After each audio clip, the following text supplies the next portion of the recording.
আমরা ইতিমধ্যে শুনেছি প্রত্যেকটা বিষয়ে সফল হতে গেলে ওই বিষয় সম্পর্কে সুস্পষ্ট ধারণা থাকা একান্ত প্রয়োজন।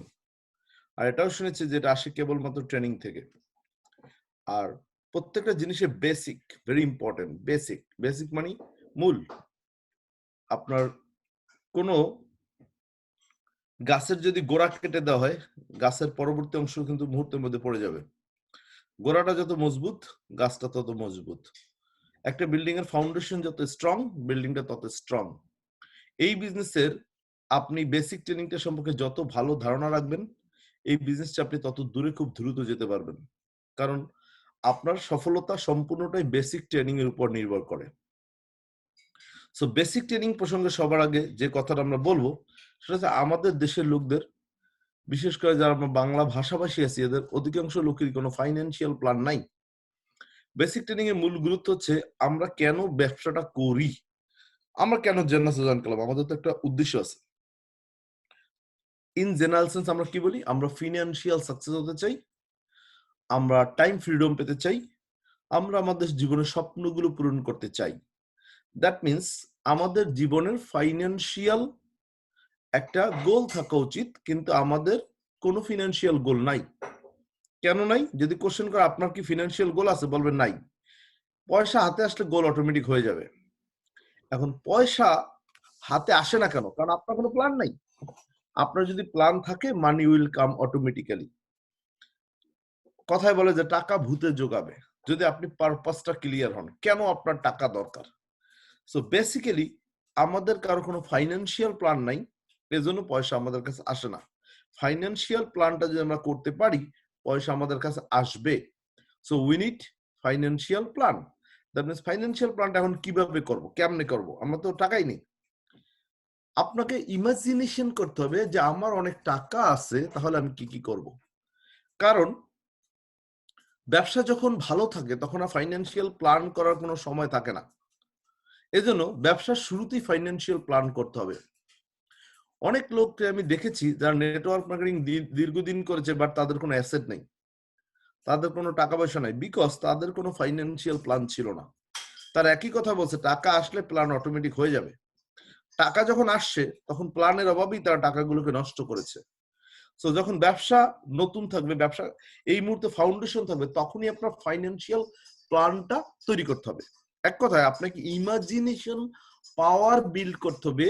আমি যদি এখান থেকে অনেক টাকা কামাই, আমি কি কি করব, এটা আপনার এখনই প্রিভিউ দেখতে হবে। সো এই প্রিভিউটা দেখতে এবং প্রিভিউটাকে দেখে যদি প্ল্যানটা তৈরি করতে পারেন, তাহলেই আপনি আপনার জীবনে এই জিনিসগুলো অ্যাচিভ করতে পারবেন। এটা সায়েন্টিফিক্যালি অনেক বেশি প্রুভড। আমি বহু নেটওয়ার্কারকে দেখে অনেক টাকা ইনকাম করেছে, কিন্তু তার কোনো অ্যাসেট নেই, কোনো টাকা নেই। কারণ কি? তার কোনো ফিনান্সিয়াল প্ল্যান ছিল না। সো আমরা ফিনান্সিয়াল প্ল্যান করব।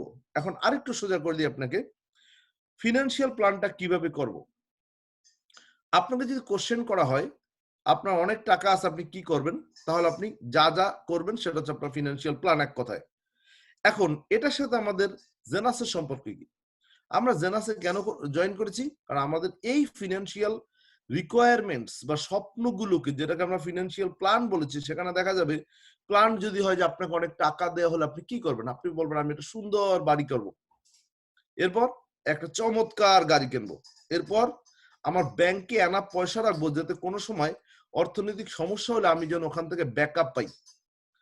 যেমন আমাকে অনেকে এরকম বলছে যে ভাই 1 কোটি টাকা যদি ব্যাংকে রাখা যায়, তাহলে তো মাসে 1 লাখ টাকা এমনি আসে, তাহলে তো আমি ওই 1 লাখ টাকা দিয়ে চলতে পারি। কিন্তু এই 1 কোটি টাকাই তো নাই। ব্যাপারটা হচ্ছে এরকম। ভাই আমি ভিসা পেতে চাই, কিন্তু ভিসা পেতে হলে কি লাগবে? ব্যাংকে টাকা লাগবে, টাকাই তো নাই। সো আমি বিভিন্ন দেশ ভ্রমণ করতে চাই, কি দরকার? Bank statement. আমি সম্পদ করতে চাই, আমি আমার ছেলেকে উচ্চশিক্ষাতে বিদেশে পাঠাতে চাই, কি দরকার? Bank statement, bank solvency. আপনার ওয়াইফের কাছে জিজ্ঞেস করবেন, সে সবসময় বলবে যে আমাদের অবস্থা খুব খারাপ, টাকা নাই, টাকা নাই, টাকা নাই। ওয়াইফকে জিজ্ঞেস করবেন কত টাকা হইলে টাকা আছে বলবা। দ্যাট মিন্স এই জিনিসটাই আপনার জন্য ফাইন্যান্সিয়াল প্ল্যান। সো আপনার জীবনে, আমার ওয়াইফ হাসতেছে যখন এই কথাটা বলি, পাশ দিয়ে সেও হাসে, কারণ একই কথা একসময় তারও ছিল। সো আপনি আপনার ওয়াইফের কাছে বলবেন যে কত টাকা তোমাকে দিলে তুমি আর এই হাহাকারটা রাখবা না। এটা বলো আগে। সো এটাই হচ্ছে আপনার জীবনে ফাইন্যান্সিয়াল প্ল্যান। সো আপনি ওই টাকা আপনার ব্যাংকে বা ওয়াইফের কাছে অ্যাভেলেবেল রাখবেন, এটা হচ্ছে আপনার গোল। পারলে ওয়াইফের অ্যাকাউন্ট করে দিয়েন। আর যদি এটা সম্ভব না হয় তাহলে কি করবেন, ওয়াইফকে এখনই একটা চেক দেবেন যে তোমাকে আমি এত টাকা দিতে চাই, ধরো তোমার 1 কোটি টাকা হলেই হবে, তোমাকে আমি 1 কোটি টাকাই দেবো, এই চেকটা নাও 2 বছর পরের। এই 1 কোটি টাকা ব্যাংকে একটা এফডিআর করবা, এটা দিয়ে তুমি প্রতি মাসে 1 লাখ টাকা পাবা, বাংলাদেশে তুমি স্বাচ্ছন্দ্যে জীবনযাপন করতে পারবা। এখন সুদের প্রসঙ্গে তুমি ইসলাম ব্যাংকে যাও, ইসলাম ব্যাংকের দায়িত্ব। সো তুমি যে টাকা পাবা তা আলহামদুলিল্লাহ সারা জীবন ভালোভাবে চলতে পারবা। এরপর বাচ্চাদের লেখাপড়া, ঠিক আছে, তুমি বিদেশে পাঠাইতেছো বাচ্চা, তোমার ব্যাংকে টাকা আছে, তুমি পাঠাও, ভিসা পাবে। সো এক কথায় এনা ব্যাংক সলভেন্সি একটা ফাইন্যান্সিয়াল সলভেন্সির প্রমাণ। সো আপনার ব্যাংকে যেন এনাফ টাকা থাকে, এটা আপনার গোল।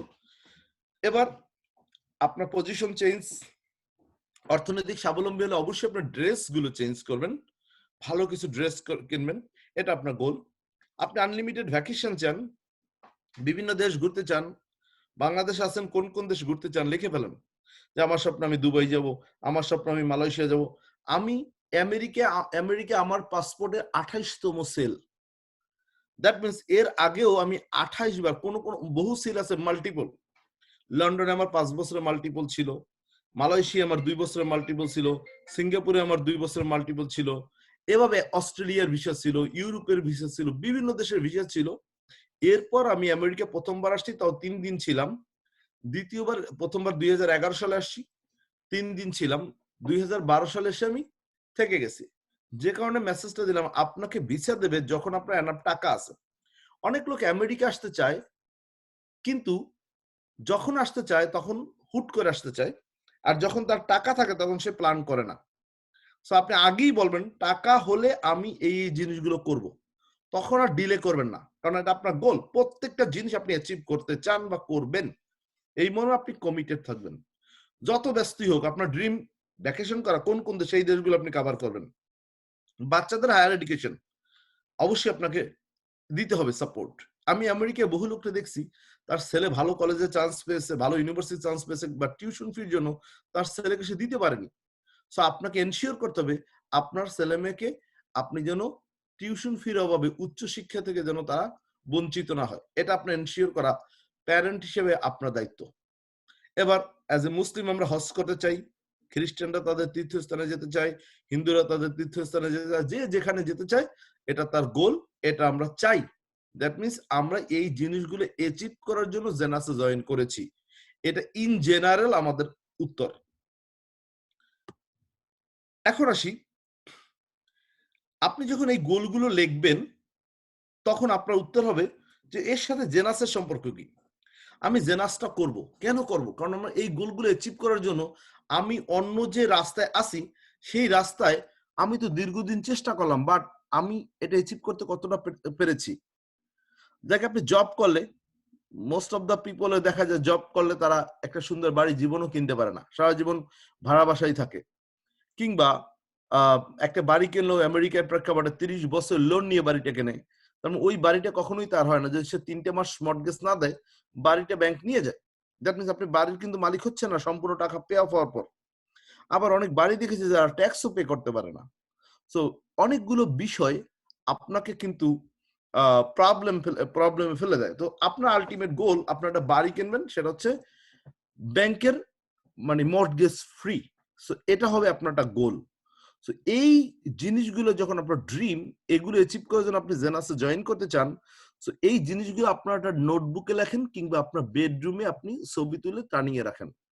কেন? ঘুম থেকে উঠলে আপনি এই ছবিগুলো দেখে আপনি চিন্তা করবেন আমি কাজ করি, পরিশ্রম করি এই জিনিসগুলোর জন্য। দ্যাট মিনস আপনার পরিশ্রমটার আলটিমেট মোটিভেশন হচ্ছে এই জিনিসগুলো আপনি পেতে চান, আর এর জন্য আপনি দিনরাত পরিশ্রম করতেছেন। So most of the people বলে এগুলো টানানোর কি দরকার, দেখার কি দরকার, এগুলো মাথায় আছে। মাথা তো একটা সফটওয়্যার, কম্পিউটারের মধ্যে সবই আছে, কিন্তু ক্লিক করতে হয়। ক্লিক না করলে কোনো ফোল্ডারই তো অটোমেটিক বের হয় না। সো আপনাকে অনেক বেশি ক্লিক করাতে হবে, এমন কাজ আপনাকে করতে হবে। আপনি রাখতে পারেন আপনার ডাইনিং টেবিলে যদি ই থাকে, পলি থাকে, তার নিচে আপনি আপনার স্বপ্নগুলো রাখতে পারেন, কিংবা ডাইনিং এর সামনে রাখতে পারেন। এখন বলতে পারেন এই জিনিসগুলো বাসায় কোনো গেস্ট আসলে তো পাগল বলবে, এগুলো আপনি কেন রাখতেছেন? মানুষ যতক্ষণ পর্যন্ত পাগল না বলবে ততক্ষণ পর্যন্ত আপনার ড্রিম গুলো অ্যাচিভ হবে না। সো মানুষকে পাগল বলতে দেন, কারণ আপনার স্বপ্ন শুনে যদি মানুষ না হাসে তাহলে আপনার স্বপ্নটা এনাফ বড় স্বপ্ন না। আপনাকে বড় বড় স্বপ্ন দেখতে হবে, কারণ সৃষ্টিকর্তা আপনার কখন কোন স্বপ্নটা পূরণ করবে আপনি নিজেও জানেন না। যেন পূরণ হলে বড়টাই হয়। ধরেন আপনি আল্লাহর কাছে বলছেন, আল্লাহ আমাকে 10 কোটি টাকার মালিক বানাই দাও, না দিলে 5 কোটি দাও, না দিলে 1 কোটি টাকা অন্তত দাও। এখন আল্লাহ তারা যদি পূরণ করা শুরু করে তাহলে সবার আগে কিন্তু ছোটটা দিয়ে শুরু করবে, আর সেটারও যেন সাইজ 1 কোটি হয়। কথায় বলে এটা তো স্বপ্ন। ইয়েস, স্বপ্ন। স্বপ্ন মানে কি আমি চাই, স্বপ্ন মানি আমি এটা চাই, পাগলের মতো চাই, এটার কারণে আমি ঘুমাতে পারি না, এটা আমার হতেই হবে। সো আপনার স্বপ্ন সাইজটা বড় হতে হবে, কারণ কথায় বলে স্বপ্নে যদি বিরিয়ানি খাও তাহলে ঘি কম দেবা কেন, কারণ তো তোর পয়সা লাগে না। আপনি স্বপ্নই দেখেন তাহলে যেন বড় বড় করে দেখেন, ছোট স্বপ্ন দেখেন না, বড় স্বপ্ন দেখেন, যেন পূরণ হলে একটা হলেই যেন হয়ে যায়। সো এটা হচ্ছে আপনার বেসিক বক্তব্য। এখন এগুলো অ্যাচিভ করার জন্য আপনাকে প্যাশন থাকতে হবে, এটা ওভারনাইট হবে না। আপনি ধীরে ধীরে স্বপ্নগুলো পূরণ করবেন। জেনাসে সফল হওয়ার জন্য আপনার প্যাশন থাকতে হবে। Why passion? আপনি কি ভালোবাসেন, জেনাসকে আপনার ভালোবাসতে হবে। ভালোবাসলে এই ব্যবসা না হয়ে যাবে না, আর যতক্ষণ পর্যন্ত ব্যবসাটাকে ভালো না বাসতে পারবেন এই ব্যবসাটা হবে না। সো ব্যবসাটা ভালো কেন বাসবেন? Logically, not magically. Network marketing এ কোনো ম্যাজিক নেই, আছে লজিক। আপনাকে বুঝতে হবে লজিক গুলো কিরকম। যেমন a plus B whole square সমান সমান A square plus twice A B plus B square. এখন আপনাকে যদি বলা হয় A square plus B A plus B whole square সমান সমান এ স্কোয়ার প্লাস 2ab আসলো কেন? A square plus 2ab plus B square, A square বুঝলাম, লাস্টে বি স্কোয়ার বুঝলাম, কারণ দুইটার উপর স্কোয়ার আছে, কিন্তু 2টা আসলো কেন? ছোটবেলা আমরা যখন শিখেছি তখন পড়েছিলাম ফর্মুলা 2, বাট আপনি যদি পরবর্তীতে অ্যানালাইসিস যখন করেছেন তখন দেখছেন এটা ফর্মুলা না, ইটস লজিক। আপনি এ প্লাস বি হোল স্কোয়ার সমান সমান এ প্লাস বি ইন্টু এ প্লাস বি। এখন এ প্লাস বি ইন্টু এ প্লাস বি কে যদি আপনি গুণ করেন, এ কে এ দিয়ে গুণ দিলে এ স্কোয়ার, এ কে বি দিয়ে গুণ দিলে এ বি, আবার বি কে এ দিয়ে গুণ দিলে এ বি, বি কে বি দিয়ে গুণ দিলে বি স্কোয়ার। এবার A square plus A B plus A B, that means 2ab plus B square. That means এটা গুণ দিলে আপনি বুঝবেন এটা একটা লজিক, এখানে কোনো ফর্মুলা না, ফর্মুলা হচ্ছে লজিক্যালি। কোনো ফর্মুলাই কিন্তু ম্যাজিক্যালি হয় না, এটা ম্যাজিক না, লজিক।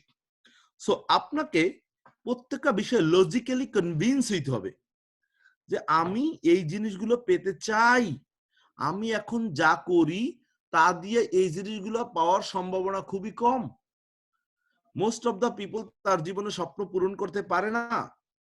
আমেরিকায় যদি দেখেন আপনি, আমেরিকায় আছে মোস্ট অফ দ্য পিপল তার স্বপ্ন পূরণ করতে পারে না। আমেরিকায় সারা জীবন জব করার পর 90% লোকের ব্যাংকে $10,000 জমা নাই রিটায়ার্ডের সময়। 90% লোকের $10,000 তাদের ব্যাংক অ্যাকাউন্টে জমা নাই। তার মানে তারা paycheck to paycheck life lead করেছে। মানডে কাজে যায়, ফ্রাইডে চেক পায়, স্যাটারডে ফ্রাইডে এসে জমা দেয়, স্যাটারডে ক্যাশ হয়, স্যাটারডে গিয়ে নাইট ক্লাবে কিংবা বারে কিংবা বিভিন্ন জায়গায় শপিং টপিং এ সব টাকা উড়িয়ে দেয়। আবার নেক্সট উইক শুরু। That means paycheck to paycheck তারা লাইফ লিড করে 90% লোক। এখন আসি, তাদের জীবনের স্বপ্নগুলো স্বপ্নই থেকে যায়। মানুষ জানে আমেরিকায় যেন কত কি আছে। আমেরিকায় এখনো 90% গাড়ি দেখলে আপনার মনে হবে এরা কি ফকির নাকি, কি গাড়ি চালায়। দ্যাট মিনস আপনি, হ্যাঁ 10% এক্সেপশন আছে, সবচেয়ে দামি দামি গাড়িগুলো আছে, বাট সেটা 10% লোকরা, 90% লোক ব্রক, তার মানে তাদের পয়সা নাই। সো এই স্বপ্নগুলো তাদেরও ছিল, বাট স্বপ্নগুলো বাস্তবায়নের সঠিক ওয়েটা তারা কাজে লাগায়নি। সো জেনাস করলে আপনি আগামী 5টা বছর যদি ধৈর্য সহকারে জেনাস করেন, আপনি ইনশাল্লাহ এই জিনিসগুলো অ্যাচিভ করতে পারবেন। যারা 5 বছর লেগে থাকে ধৈর্য সহকারে, তারা প্রত্যেকটা লোক এই জিনিসগুলো অ্যাচিভ করতে পারে। যারা নেটওয়ার্ক মার্কেটিং দীর্ঘদিন করেছেন তারা এটা বিশ্বাস করেন এবং জানেন। হয়তো আপনি লাকিলি বা আনলাকিলি আপনি আপনার লাইফে টাকা ইনকাম করেও ধরে রাখতে পারেননি। কেন লাকিলি বললাম? নইলে আপনি জেনাস করতেন না। কেন আনলাকি বললাম? কারণ আপনি টাকাটা নষ্ট করেছেন, টাকাটা নষ্ট হয়ে গেছে। সো জেনাস দ্বারা আপনার স্বপ্নটাকে পুনর্গঠিত করা সম্ভব। তবে জেনাসকে সেক্ষেত্রে নিতে হবে আপনার প্যাশন। আপনার লাইফে অন্যান্য প্যাশন গুলোর মতো জেনাসকেও আপনার প্যাশন হিসেবে নিতে হবে। যেমন আপনার যদি প্যাশন হয় আপনি একজন সিঙ্গার, তাহলে দেখবেন আপনি গানটাকে কত ভালোবাসেন। এই গান আপনাকে পয়সা দেয় নাই, বাট অনেক কষ্ট করে আপনি গান শিখেছেন, কতদিন বসে গান শিখেছেন, কারণ আপনি এটা ভালোবাসেন। আপনি বেস্ট সিঙ্গার হন নাই, আপনি হয়তো বাথরুম সিঙ্গার, কিন্তু আপনি গানটা শেখার জন্য আপনার হয়তো গলাও ভালো ছিল না, বাট আপনি এটাকে কত সাধনা করে শিখেছেন। যত শিল্পীরা এই গান শিখে সবাই কি ন্যাশনাল সিঙ্গার হয়? সবাই কি গান দিয়ে পয়সা কামায়? বাট তারা গান শিখে বিকজ তারা এটা ভালোবাসে। রাইটার, অনেক রাইটার আছে যারা বই লেখে, গল্প লেখে, প্রবন্ধ লেখে। সবাই কি হুমায়ুন আহমেদ হয়? হয় না, বাট তার এটা প্যাশন। তাকে যদি কোশ্চেন করে তুমি কেন লেখো? কারণ আমি এটা ভালোবাসি। ফিশিং, অনেকে মাছ ধরে, এই মাছ দিয়ে তার সংসার চলবে না, কেন? তার এটা ভালো লাগে, তাই সে এটা করে। অনেকে লং ড্রাইভে যায়, গাড়ি চালায়, এটা তার পয়সা দেয় না, এটা তার ভালো লাগে তাই। অনেকে বাইকিং করে, অনেকে অন্যকে সাহায্য করতে ভালোবাসে। দেখবেন অনেকে চ্যারিটি করে, সোশ্যাল অর্গানাইজেশন করে, বিভিন্ন নন প্রফিট অর্গানাইজেশনে কাজ করে, এনজিওতে কাজ করে। বিভিন্ন লোক আছে দেখবেন বিভিন্ন, কি করি আমি? এই সোশ্যাল ওয়ার্ক করি। এতে কি পয়সা হয়? না ভাই, ভালো লাগে তাই। অনেকে আছে সংবাদকর্মী যারা লেখে, এটা তারা তার ভাত ফ্যামিলি চলে না, সে ভালোবাসে তাই। দ্যাট মিনস আপনি যখন কোনো কিছু ভালোবাসেন তখন সেটা কি আসছে কি না আসছে ইট ডাজ নট ম্যাটার, কারণ আপনি ওটা ভালোবাসেন। আপনি যদি জেনাসকে সেভাবে ভালোবাসেন, আমি আপনাকে প্রমিস করতে পারি আপনার লাইফে এই স্বপ্নগুলো অ্যাচিভ করা সম্ভব হবে ইনশাআল্লাহ। সো আপনাকে জেনাসকে ভালোবাসতে হবে এই জিনিসগুলোর মতোই, যেগুলোকে যদি আপনাকে বলা হয় কি কি ভালোবাসেন, তাহলে আপনি যে জিনিসগুলো লেখেন তার মধ্যে আজকে জেনাসের নামটা লেখেন, কারণ it will help you to reach your financial goal. এখন আপনার কাছে মনে হতে পারে তার মানে কি আমরা জেনাস করি শুধু টাকার জন্য? Money is everything. তাহলে অনেক লোকের তো কোটি কোটি টাকা আছে, তাই তারা কেন জেনাস করে? আমাদের টাকাই একমাত্র উদ্দেশ্য এই ব্যবসায় নয়। ইয়েস, আমাদের যারা টাকা নাই 95% লোকেরই উদ্দেশ্য টাকা ইনকাম করা। বহু লোক জেনাসে জয়েন করছে অর্থনৈতিক স্বাবলম্বী হওয়ার জন্য, কর্মসংস্থান নিশ্চিত করার জন্য, নিজে যেহেতু স্বাধীন মনোভাব নিয়ে কাজটা করতে পারে এজন্য। হ্যাঁ, এরকম তো আরো 10টা চয়েস ছিল, তাহলে আমি এটা কেন? কারণ নেটওয়ার্ক মার্কেটিং এর একটা আলটিমেট গোল আছে, সেটা কি? একজন বেস্ট হিউম্যান হওয়া, অ্যাটিটিউডটা তৈরি করা, আরেকজনকে হেল্প করা। আরেকজনকে হেল্প করার সর্বোচ্চ সুযোগ এই ইন্ডাস্ট্রিতে রয়েছে, কারণ অন্য কোনো জায়গায় আপনার পাশাপাশি আরেকটা লোক সফল হবে, এটা আপনার একটা জেলাসেরও কারণ হবে। যেমন আপনি একজন ভালো ব্যবসায়ী, আপনার পাশে আরেকজন লোক একই ব্যবসা যদি করে, সে হয়তো আপনার রিজিক নিচ্ছেন, আপনি জানেন রিজিকের মালিক আল্লাহ, বাট আপনি তারপর তার প্রতি তার জেলাস। সে তার কাস্টমার পাচ্ছে, আপনি আপনার কাস্টমার পাচ্ছেন, তারপর আপনি তাকে পেশাগত জেলাস করেন। সো এই ইন্ডাস্ট্রিতে সুযোগ আছে আপনি আরেকজনকে হেল্প করে, আরেকজনের ওয়েল উইশার হয়ে, আরেকজনের স্বপ্ন বাস্তবায়নের মাধ্যমে নিজের স্বপ্নটা বাস্তবায়ন করা। সো এখানে আমরা একজন বেস্ট হিউম্যান হওয়ার চেষ্টা করি। এখন সেটা কিভাবে? আমাদেরকে এখানে রিয়েলাইজ করতে বলা হয়, আপনি মনে করেন আপনার লাইফে আর মাত্র 3 মাস বা 6 মাস আয়ু আছে, তাহলে আপনি আপনাকে কিভাবে তৈরি করবেন? এক কথায় মূল বিষয়টা হলো আপনার রিয়েলাইজেশন পাওয়ার বা থিঙ্কিং পাওয়ারটা বিল্ড করা, কারণ থিঙ্কিং পাওয়ার আপনার জীবনের সকল সাকসেসের মূল। তবে success depends on your thinking power. So এখানে আমরা প্রথমে যে কথা বলেছি, আপনি থিঙ্ক করেন আপনার অনেক টাকা আছে, আপনি কি করবেন? আপনি থিঙ্ক করেন যে আজকে আপনি খুব ভালোবাসেন, এবার কোনো কিছুকে ভালোবাসলে আপনি সেটা কিভাবে নেন? ধরেন আপনার মাকে আপনি খুব ভালোবাসেন, আপনার মাকে নিয়ে কেউ সমালোচনা করলে আপনার কি ভালো লাগবে? ভালো লাগবে না, কারণ আপনি ভালোবাসেন, তাকে নিয়ে কেউ সমালোচনা করুক, সবকিছুর ঊর্ধ্বে রাখতে চান। সো প্রথম অপশন ছিল আপনি কি চান আপনার জীবনে, দ্বিতীয় অপশন ছিল আপনার কি কি প্যাশন, তৃতীয় অপশন হচ্ছে আপনি একজন ভালো মানুষে পরিণত হন। কিভাবে? আপনি রিয়েলাইজ করেন আপনার লাইফে আর মাত্র 3 মাস আপনি বাঁচবেন, এই 3 মাস সময়টা আপনি কেমন তৈরি করবেন? ধরেন অনেক লোক করোনা যখন ধরে তখন তার মাথায় কি চিন্তা করে যে না আমি শেষ, আমাকে আল্লাহ বিল্লে করতে হবে। এই যে করোনার সিজনে দেখেন কত কিছু বন্ধ হয়ে গেছে, কত খারাপ ব্যবসা বন্ধ হয়ে গেছে, মদের দোকান বন্ধ, খারাপ যত বিজনেস সব বন্ধ, কারণ মানুষ এখন ইয়ানফসি করতেছে। বাঁচলে তারপর পরে আবার দেখা যাবে।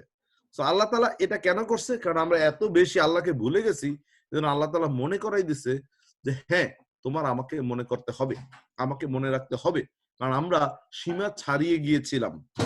এবার আপনি দেখেন সারা পৃথিবী ব্যাপী মানুষের মধ্যে কিরকম হাহাকার ছিল। যেমন আপনি যদি মুসলিম হন, আপনি দেখবেন যখন ইসরায়েল আক্রমণ করেছে এদের কি বলে গাজার বিভিন্ন জায়গায়, তখন আমরা বলছি আল্লাহ মুসলমানদের এত কেন হচ্ছে, আল্লাহ তুমি দেখো না? যখন বার্মিস রোহিঙ্গারা বাংলাদেশে আসছে মার খেয়ে, আমরা কি বলি না আল্লাহ তুমি কি দেখো না? এভাবে প্রত্যেকটা জায়গায় চায়নায় মুসলিমদের আটক করে নির্যাতন করতেছে, আমরা বলছি আল্লাহ তুমি কি দেখো না? এভাবে আপনি প্রত্যেকটা জায়গায় যেভাবে মুসলিমদের উপর অত্যাচার হয়েছে, প্রত্যেকটা লোক বলেছে আল্লাহ তুমি কি দেখো না? এই এত যে নালিশ, এটা যে জমা হয়েছে এর কি কোনো বিচার হবে না? আল্লাহ বলেছে হ্যাঁ আমি সবই দেখি। হ্যাঁ, এবার আসেন, তার মানে কি শুধু মুসলমানরাই ঠিক ছিল, অন্যরা কি, মুসলমানরা কি ভুল করে নাই? অনেক মুসলমান হিসেবে আমাদের যে দায় দায়িত্ব ছিল আমরা সেটা করিনি। আমাদের কোরআন হাদিসে যেভাবে মানে আল্লাহ আমাদের গাইডলাইন দিয়েছে সেটা আমরা ফলো করিনি। আমাদের বলেছে আরেকজন মুসলিম ক্ষুধার্ত থাকলে তুমি তাকে হেল্প করো, তোমার পাশের প্রতিবেশী যদি না খেয়ে থাকে তুমি যদি পেট ভরে খাও তোমার ইবাদত হবে না। আমরা কি পাশের প্রতিবেশীর কোন সময় খোঁজ নিয়েছি? আমরা মানবিকতার মধ্যে কি ছিলাম না।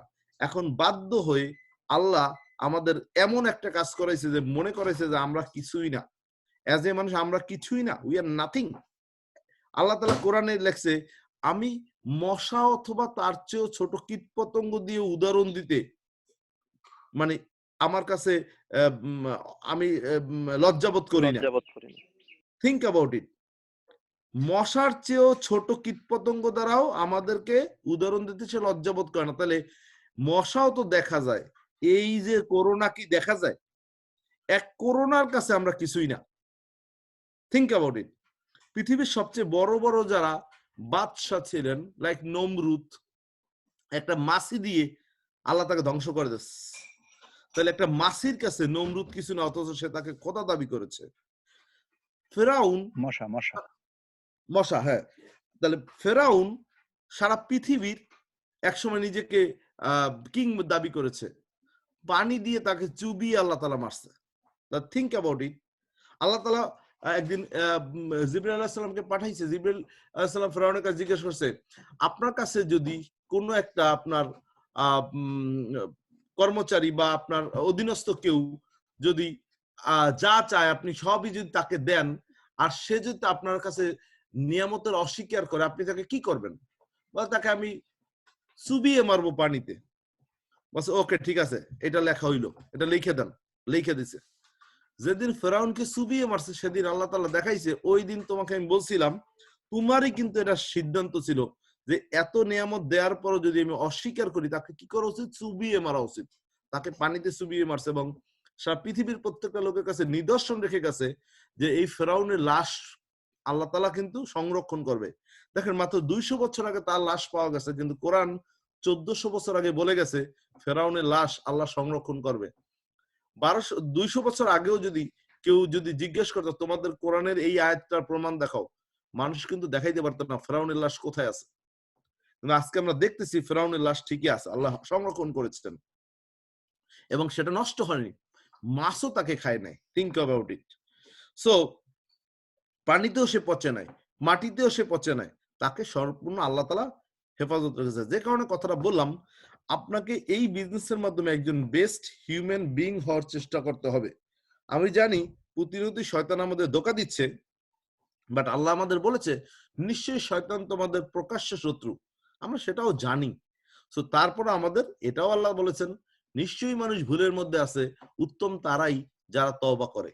আমরা জানি আমরা প্রতিনিয়ত অনেক ভুল করতেছি, একই ভুল বারবার করতেছি, তারপর আল্লাহ তাআলা গফুরুর রহিম, আমাদের বেশি বেশি ক্ষমা চাইতে হবে। আমরা এই রমজান মাস চলতেছে, আমরা যেন আল্লাহর কাছে বেশি বেশি মাপ চাই। আল্লাহ যেন আমাদের এই করোনা ভাইরাস থেকে রক্ষা করে এবং যাবতীয় সকল বালা মুসিবত, এটাই যে একমাত্র পৃথিবীর সবচেয়ে সেরা রোগ তা না, এটা আল্লাহ তাআলা একটা উদাহরণ দেখিয়েছে। তোমার কাছে আমি অদৃশ্য দিয়ে তোমাকে দেখাইতে পারি, তুমি কিছু না। সো যে কারণে কথা বললাম, নেটওয়ার্ক মার্কেটিং আপনাকে ইমাজিনেশন পাওয়ার বিল্ড করে, যেটা আপনার নাই সেটাও পেলে আপনি কি করবেন। আপনাকে একজন ভালো হিউম্যান বিইং হওয়ার জন্য চেষ্টা করতে হবে এই বিজনেসে। আর সেটা কিভাবে রিয়েলাইজ করতে হবে? আপনার আয়ু আছে 3 মাস, কি করবেন? আপনি সবার কাছে হয়তো মাপ চাইবেন, আপনার লোন থাকলে সেটা পে করবেন। ওই দিন একটা ফেসবুকে প্রস্তাব দেখলাম, সবাই শুধু মাপ চাইতেছে, তো একজনে বলছে আমি তো কিছু টাকা পাই, টাকাটা দেন। সে বলছে এই করোনা ভাইরাস যাক, তারপর টাকাটা দেব। সো তারপর দেখি কি করা যায়। দ্যাট মিনস আমরা কিন্তু মাপও চাই, আবার আমাদের লোনও আছে, সেটা আমরা মানে এটা সবাই, আমি নিজেও, সবাই আমরা ওভাবে কিন্তু সিরিয়াসলি নেই না। মনে হয় যে না, এটা আমার উপর দিয়ে যাবে না। যাদের উপর দিয়ে গেছে তারা সবাই কিন্তু এটা সাফার করছে। সো আমাদের রিয়েলাইজ করতে হবে যে আমাদের কি কি কাজ করতে হবে। সো এক কথায় আমরা আমাদের পরবর্তী জীবনটাকে সুন্দর করার জন্য চিন্তা করব। এতক্ষণ যা বললাম এটা হচ্ছে নেটওয়ার্ক মার্কেটিং এর আলটিমেট গোল বা ফিলোসফি। হোয়াই আমরা নেটওয়ার্ক মার্কেটিং করি, শুধু টাকা না, একজন বেস্ট হিউম্যান বিইং হওয়া। এবং আমার স্বপ্নগুলোকে ইতিপূর্বেও আমরা জানতাম এই স্বপ্নগুলো আছে, হয়তো লিপিবদ্ধও করেছি, কিন্তু এটা আমরা সংরক্ষণ করতে পারি নাই। আমাদের স্বপ্ন বারবার চুরি হয়ে গিয়েছে। এখন স্বপ্ন, নেটওয়ার্ক মার্কেটিং কি হয়? স্বপ্নকে পুঞ্জীবিত করা যায়। এখানে স্বপ্নকে ধরে রাখা শেখানো হয়। আপনি কিন্তু স্বপ্ন আগেও দেখেছেন, অনেকবার দেখেছেন, বাট সেই স্বপ্নগুলো ভেঙে গেছে। কেউ না কেউ আপনার স্বপ্নটা চুরি করেছে। তাহলে এখানে আমরা কি করতেছি? আপনার স্বপ্নটা তৈরি করতে হেল্প করতেছি, ধরে রাখতে হেল্প করতেছি, পুঞ্জীবিত করতে হেল্প করতেছি। চুরি হতে দিয়েন না, চোর থেকে সাবধান, প্রিভেনশন করতেছি, প্রোটেকশন করতেছি। এটা হচ্ছে আমাদের আলটিমেট গোল। এবার আসি, এই বিজনেসটা শুরু তো করলাম, সফল হতে চাই। এখন প্রথম যখন আমরা প্রশিক্ষণ নিয়ে কাজে যাব, তখন আমাদের যে জিনিসটার সাথে সবার আগে সম্মুখীন হতে হবে সেটা হচ্ছে ইমোশনাল রোলার কোস্টার। এই জিনিসটা একটা চিরাচরিত নিয়ম, আপনাকে বুঝতে হবে। এই জায়গাটায় যদি আপনি আপনাকে প্রোটেক্ট করতে পারেন, আপনি এই বিজনেসে সফল হবেন। আর এই জায়গায় যদি আপনি হারিয়ে যান, এই যে প্রত্যেকটা খাদে যদি পড়ে আপনি শেষ হয়ে যান, ইউ আর গন। সো আপনাকে জানতে হবে it's a emotional roller coaster journey. জার্নিটা স্মুথ না, জার্নিটা একটা emotional roller coaster journey. Emotional roller coaster কি? আমরা আমেরিকা যারা আছি তারা সিক্স ফ্ল্যাগে গেছি বা বিভিন্ন প্রকার পার্কে গিয়েছি। বাংলাদেশে যারা আছে তারা ফ্যান্টাসি কিংডমে গিয়েছি। সেখানে ডান পাশের একটা ছবি আছে, ছবিটা দিকে সবাই লক্ষ্য করলে বুঝবেন, এরকম একটা জিনিসের সাথে আমরা প্রত্যেকে পরিচিত হয়েছি, যেটাকে বলা হয় রোলার কোস্টার। আমাদের এই যাত্রাটা একটা রোলার কোস্টারের মতোই, তবে এটা ইমোশনগত রোলার কোস্টার। ইমোশনগত কি? আমরা কখনো আনন্দে একেবারে অট্টহারা হয়ে যাই, আবার কখনো একেবারে শোকে বিহ্বল হয়ে যাই, ভেঙে পড়ি। এই যাত্রাটা আপনার এরকমেরই যাবে। এখন কেন কিরকম যাবে? আপনি যখন জয়েন করেছেন এই বিজনেসটায়, তখন আপনি আছেন এই জায়গাটায়, প্রথম পাহাড়ের চূড়াটায়, রোলার কোস্টার টপে। আপনার কাছে মনে হচ্ছে আমি জয়েন করেছি, এবার স্বপ্ন পূরণের পালা, অনেক দিন পর একটা সুযোগ পেয়েছি, জেনাস গ্লোবাল, অনেক জীবনে ধরা খেয়েছি, আর আমি পিছনে ফিরে তাকাবো না, এবার আমি আমার লাইফটাকে গড়ব, সব ভুল ত্রুটি সংশোধন করে এবার আমি মানুষের মতো মানুষ হব। এই জায়গাটা আছেন। এখন যখনই আপনি বুঝলেন, তাহলে আমার স্বপ্ন বাস্তবায়ন করতে কি করতে হবে? আমাকে দুজনকে সবার আগে স্পন্সর করতে হবে। সো আমাকে যথারীতি পিপল ফেস করতে হবে। পরিচিত মহলে একটা লিস্ট করলেন, কাছের 10টা লোককে আপনি জানালেন আমি এই ব্যবসাটা করি। 90% লোক যারা ট্রেনিং করে না, তারা ওই প্রেজেন্টেশন দেখার পর ওই দিনের মধ্যেই এই ঘটনা ঘটাই ফেলায়। সেটা কি? অনেকে প্রেজেন্টেশন দেখছে, প্রেজেন্টেশন থেকে বের হয়েই তার মাথায় শুরু হয়েছে কারে ফোন দেবো। জয়েন করলো, জয়েন করে সে 10 জনে ফোন দেওয়া হয়ে গেছে, বা 5 জনে ফোন দেওয়া হয়ে গেছে, বা 3 জনে ফোন দেওয়া হয়ে গেছে।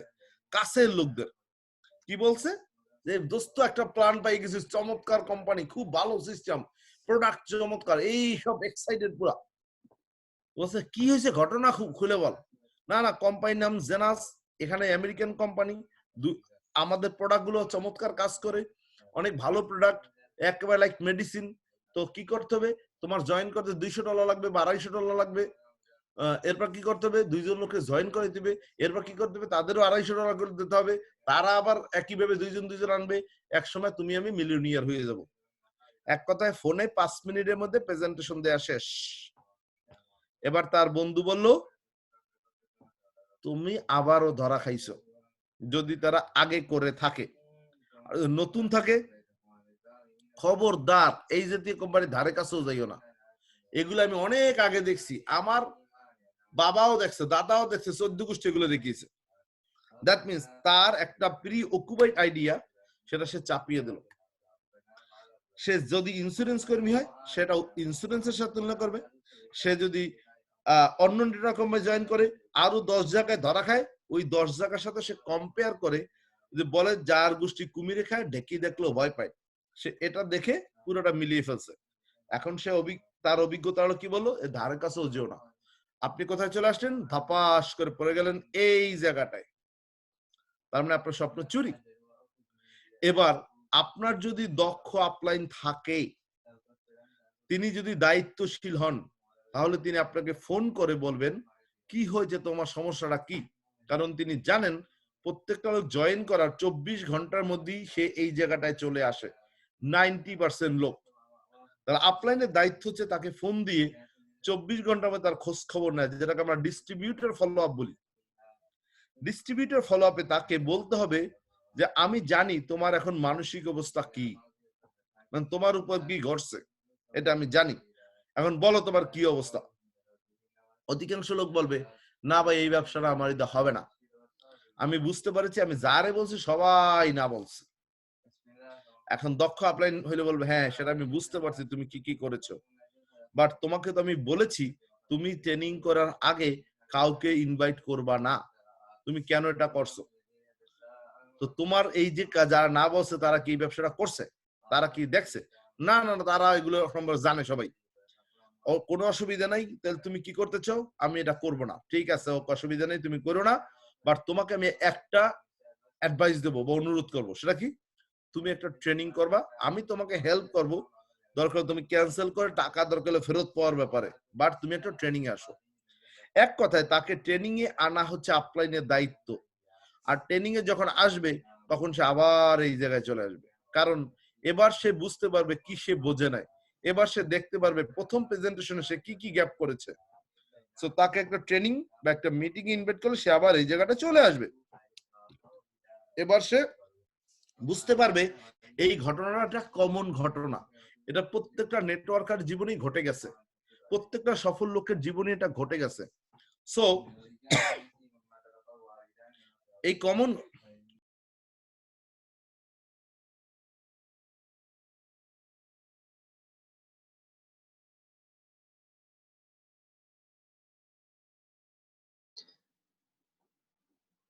মিউট হয়ে গেছে, সাউন্ড শোনা যাচ্ছে না। একটা সেকেন্ড প্লিজ। সো আমাদের বুঝতে হবে যে it's a part of our business. দক্ষ আপলাইনরা কি করে, তারা গাইডলাইন দেয় to protect the roller coaster, to protect the roller coaster, তারা পরিচয় করিয়ে দেয় ইটস এ কমন ফ্যাক্ট, আমার জন্য ঘটেছিল, আমি কি করেছি ট্রেনিং করেছি, ট্রেনিং করে আমি আরো ভালোভাবে বুঝছি, কারণ প্রথমবার প্রেজেন্টেশনে থেকে আমরা সব বুঝতে পারি না, মুভি দেখার মতো, দ্বিতীয়বার যখন আমরা একই মুভি দেখি তখন আমরা ক্লিয়ারলি বুঝতে পারি অনেকটা। সো দ্বিতীয়বার সে প্রেজেন্টেশনে সে এখন যা যা দেখতে পাচ্ছে এটা কিন্তু সে প্রথমবার দেখে নাই বা বোঝে নাই, এবার সে অনেক জিনিস বুঝতেছে এবং সে বুঝছে যে যা আমি করেছি সেটা ঠিক হয় নাই।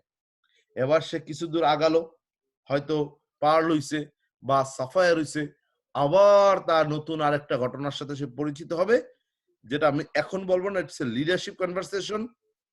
তারপর হালকা টাচ দেই, এখানে তার আপলাইনের সাথে গ্যাপ হইতে পারে, কোম্পানির কোনো জায়গায় গ্যাপ হইতে পারে, কোনো ফ্যাসিলিটি সে আশা করছে সেটা সে পায় না হইতে পারে, সে আবার এই জায়গায় চলে আসবে। দক্ষ আপল্যান্ডে তাকে কেবলমাত্র এই জায়গায় আবার তাকে পৌঁছিয়ে দিতে পারে। এরপরে সে কিছু দূর যাবে, আবার তাকে রোলার কোস্টার পড়তে হবে, আবার সে উপরে উঠবে। এই জার্নিটার সাথে তাকে পরিচিত হইতে হবে। এটা ঘটবেই। It's a common fact. প্রত্যেকটা লোকের জীবনে ঘটেছে, আপনার জীবনেও ঘটবে।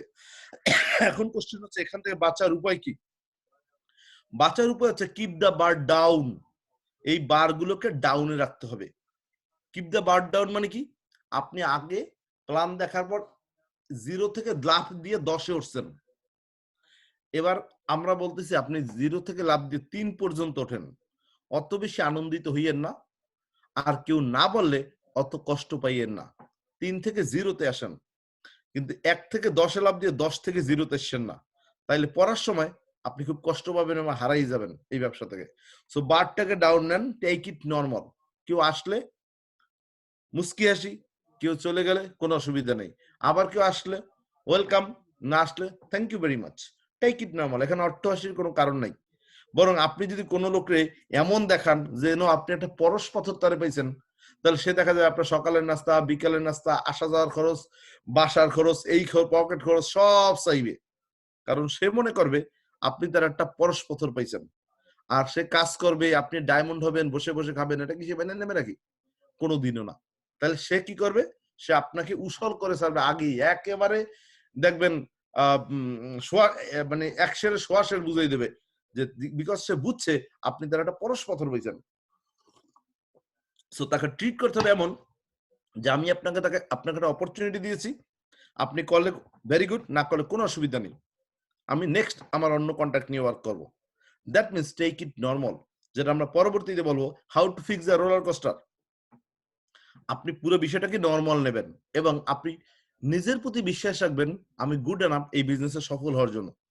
আপনি আপনার কোম্পানির প্রতি ভরসা রাখেন, আপনি আপনার সিস্টেমের উপর ভরসা রাখেন এবং নিজের প্রতি ভরসা রাখেন যে আপনি গুড এনাফ এখানে সফল হওয়ার জন্য।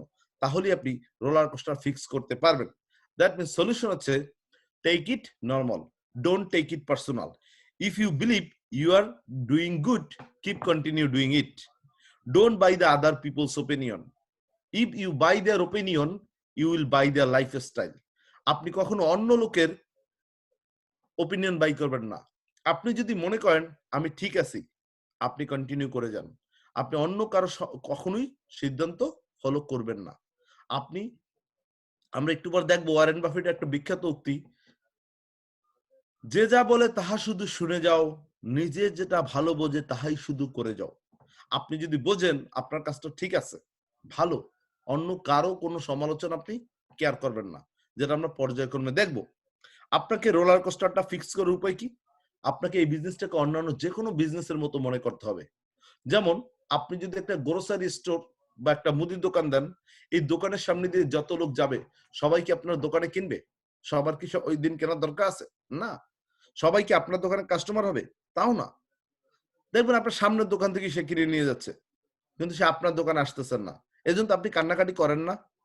ঠিক এখানে একটা লোক যদি না বলে আপনি কেন কান্নাকাটি করেন? আপনি কেন কষ্ট নেন? আপনার জানতে হবে যার দরকার আছে সে আসবে, যার দরকার নাই সে আসবে না। That's take it normal. So emotional roller coaster manage না করতে পারলে বড় নেটওয়ার্ক বিজনেস করা সম্ভব হয় না। So manage the emotional roller coaster, that is the very basic training.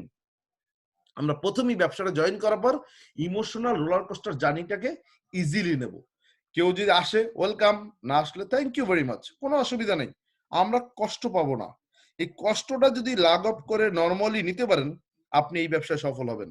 যেমন আপনি যদি কোনো রেস্টুরেন্টে যান, দেখেন ওয়েটার গিয়ে বলবে স্যার কি কি লাগবে, অর্ডার দেবেন এখন? না আপনি বলতেছেন না একটু পরে দেবো। ওয়েটার কিন্তু কান্নাকাটি করে না। সে আবার আরেকজনের কাছে গেল, সেও বলে না এখন না পরে। আরো একজনের কাছে গেল, সেও বলে এখন না পরে। এরকম 2-3 বার যদি রিজেকশন হয়, ওয়েটার কি ভাবে যে না কেউই তো অর্ডার দেবে না, তার মানে কি আমার বেচা কেনা হবে না? ওয়েটার জানে এখন দেবে না, একটু পরে দেবে, বা হয়তো পরে দেবে, বা হয়তো নাও দিতে পারে। Doesn't matter. Waiter never take it personal. Waiter take it normal. যার দরকার আছে সে অর্ডার দেবে, যার দরকার নাই সে অর্ডার দেবে না। এটা জেনেই কিন্তু ব্যবসায়ী ব্যবসা করে, এটা জেনেই ওয়েটার তার দায়িত্ব পালন করে। সো আপনাকেও এটা করতে হবে। আপনাকে জানতে হবে আজকে যাকে প্রেজেন্টেশন দিচ্ছেন সে আজকেই সাইন আপ করবে এমন না, সে হয়তো 3 মাস পর জয়েন করবে, সে হয়তো 6 মাস পর জয়েন করবে, সে হয়তো 1 বছর পর জয়েন করবে, হয়তো কিছু লোক জয়েন করবেই না। That means they may join later, তারা হয়তো পরে জয়েন করবে, এটা আপনাকে মনে রাখতে হবে। এখন তারা জয়েন করবে না। A no is not forever. এই যে নোটা বলছে সেটা সারা জীবনের জন্য বলে নাই, কিছু দিনের জন্য বলছে। It's a matter of time. Sometime people want to see how long you gonna last. আপনি কতদিন লাস্টিং করবেন এটা অনেক সময় দেখতে চায়। 3 মাস পর আপনি আছেন, কিছু লোক আপনি 3 মাস পরে জয়েন করবে। 6 মাস পর আপনি করতেছেন, আরো কিছু লোক জয়েন করবে যারা 6 মাস আগে প্রেজেন্টেশন দেখছে। 1 বছর পরও কিছু লোক জয়েন করবে যারা 1 বছর আগে প্রেজেন্টেশন দিচ্ছে। 5 বছর পরও কিছু লোক জয়েন করবে যারা হয়তো 5 বছর আগে প্রেজেন্টেশন দেখছে। সো আপনার কাজ হচ্ছে stay in the game, stay in the business. আপনি বিজনেসটা লেগে থাকেন। আপনাকে যে ফর্মুলাটা জানতে হবে, SW SW SW SW next. some will not, someone is waiting, so hot, go the next person। আপনার কাজ যত দ্রুত সম্ভব কন্টাক্ট লিস্টে লাস্ট ব্যক্তিদের কাছে পৌঁছানো। প্রত্যেকটা লোকের দায়িত্বশীল ভাবে আপনার প্রেজেন্টেশনটা শেয়ার করা হচ্ছে আপনার দায়িত্ব। তাহলে কোশ্চেন হচ্ছে, তাহলে আমরা সফল হব কিভাবে? সফল হতে গেলে আমাকে কি করতে হবে? What is the rules? আমরা নেটওয়ার্ক মার্কেটিং এ সফল হওয়ার জন্য যে গোল্ডেন রুলসটাকে মেনে চলি, সেটা হলো আমাদের 5টা স্টেপে কাজ করতে হবে। 5টা কাজ এখানে করতে হবে সফল হতে গেলে। কি কি? Believe, dream, plan, training, action equal to success. Like আমরা যদি সাকসেসের সিম্বল হিসেবে একটা তারকাকে দেখি, তারকায়ও কিন্তু ভুজ আছে 5টা। থিঙ্ক করেন, 1 2 3 4 5। 5-এর সাথে সাকসেসের একটা বিশাল সম্পর্ক আছে। যেমন হাতের আঙ্গুল কয়টা? 5টা। পায়ের আঙ্গুল কয়টা? 5টা। ইসলামের আকীদা কয়টা? 5টা। নামাজ কয় ওয়াক্ত? 5 ওয়াক্ত। আপনার ইন্দ্রিয় কয়টা? 5টা। এভাবে অনেক কিছুর সাথে 5-এর সম্পর্ক আছে, যেটাকে বলে আমেরিকার যে পেন্টাগন সদর দপ্তর। সো পেন্টাগন, এটা কি কিন্তু 5 মানে পেন্টাগন? এখন অনেকে আবার হেক্সাগনও বিশ্বাস করে। সেটা কি? যে আরো একটা আছে যেটা আমরা দেখি না, কলব বা আমাদের অনুভূতি। সো এটাকে আমরা ভিন্নভাবে দেখি। আমরা পেন্টাগন 5টা আমাদের মূল অর্গান। সো এখানে সফল হওয়ার জন্য 5টা কাজ করতে হয়। সো সেই 5টা কাজ কি কি? নাম্বার 1 হচ্ছে believe, number 2 dream, number 3 plan, number 4 training, number 5 action equal to success. আমরা পর্যায়ক্রমে প্রত্যেকটা নিয়ে আলোচনা করব। সো প্রথমটা হচ্ছে বিলিভ। আপনাকে বিলিভ করতে হবে, বিশ্বাস। কথায় বলে বিশ্বাসে জয়, অবিশ্বাসে ক্ষয়। বিশ্বাসে মেলায় বস্তু, তর্কে বহুদূর। আপনার বিশ্বাসের আয়তন যতটুকু, আপনার সাফল্যের আয়তন ততটুকু। আপনি যদি বিশ্বাস না করতে পারেন, আপনি যদি নামাজ পড়েন কিন্তু আল্লাহকে বিশ্বাস করেন না, আপনাকে নামাজ হবে? হবে না।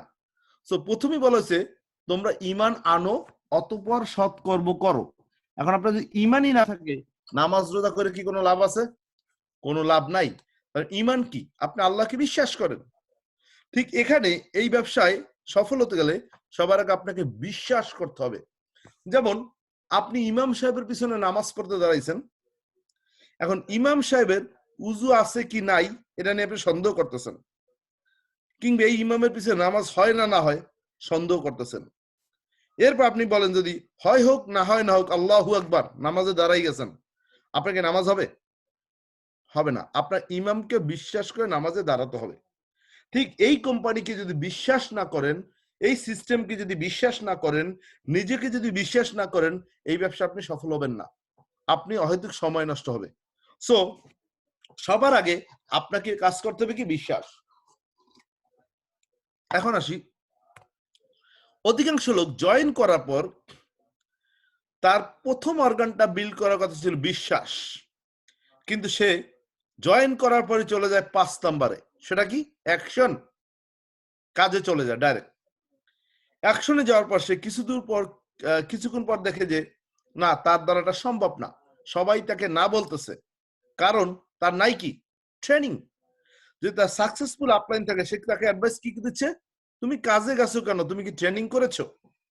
এবার সে ট্রেনিং আসে, ট্রেনিং করার পর সে কিছু দূর আগায়, অতবার সে আবার বিজনেসটা এসে আটকা পড়ে, কিছু দূর গিয়ে আটকা পড়ে।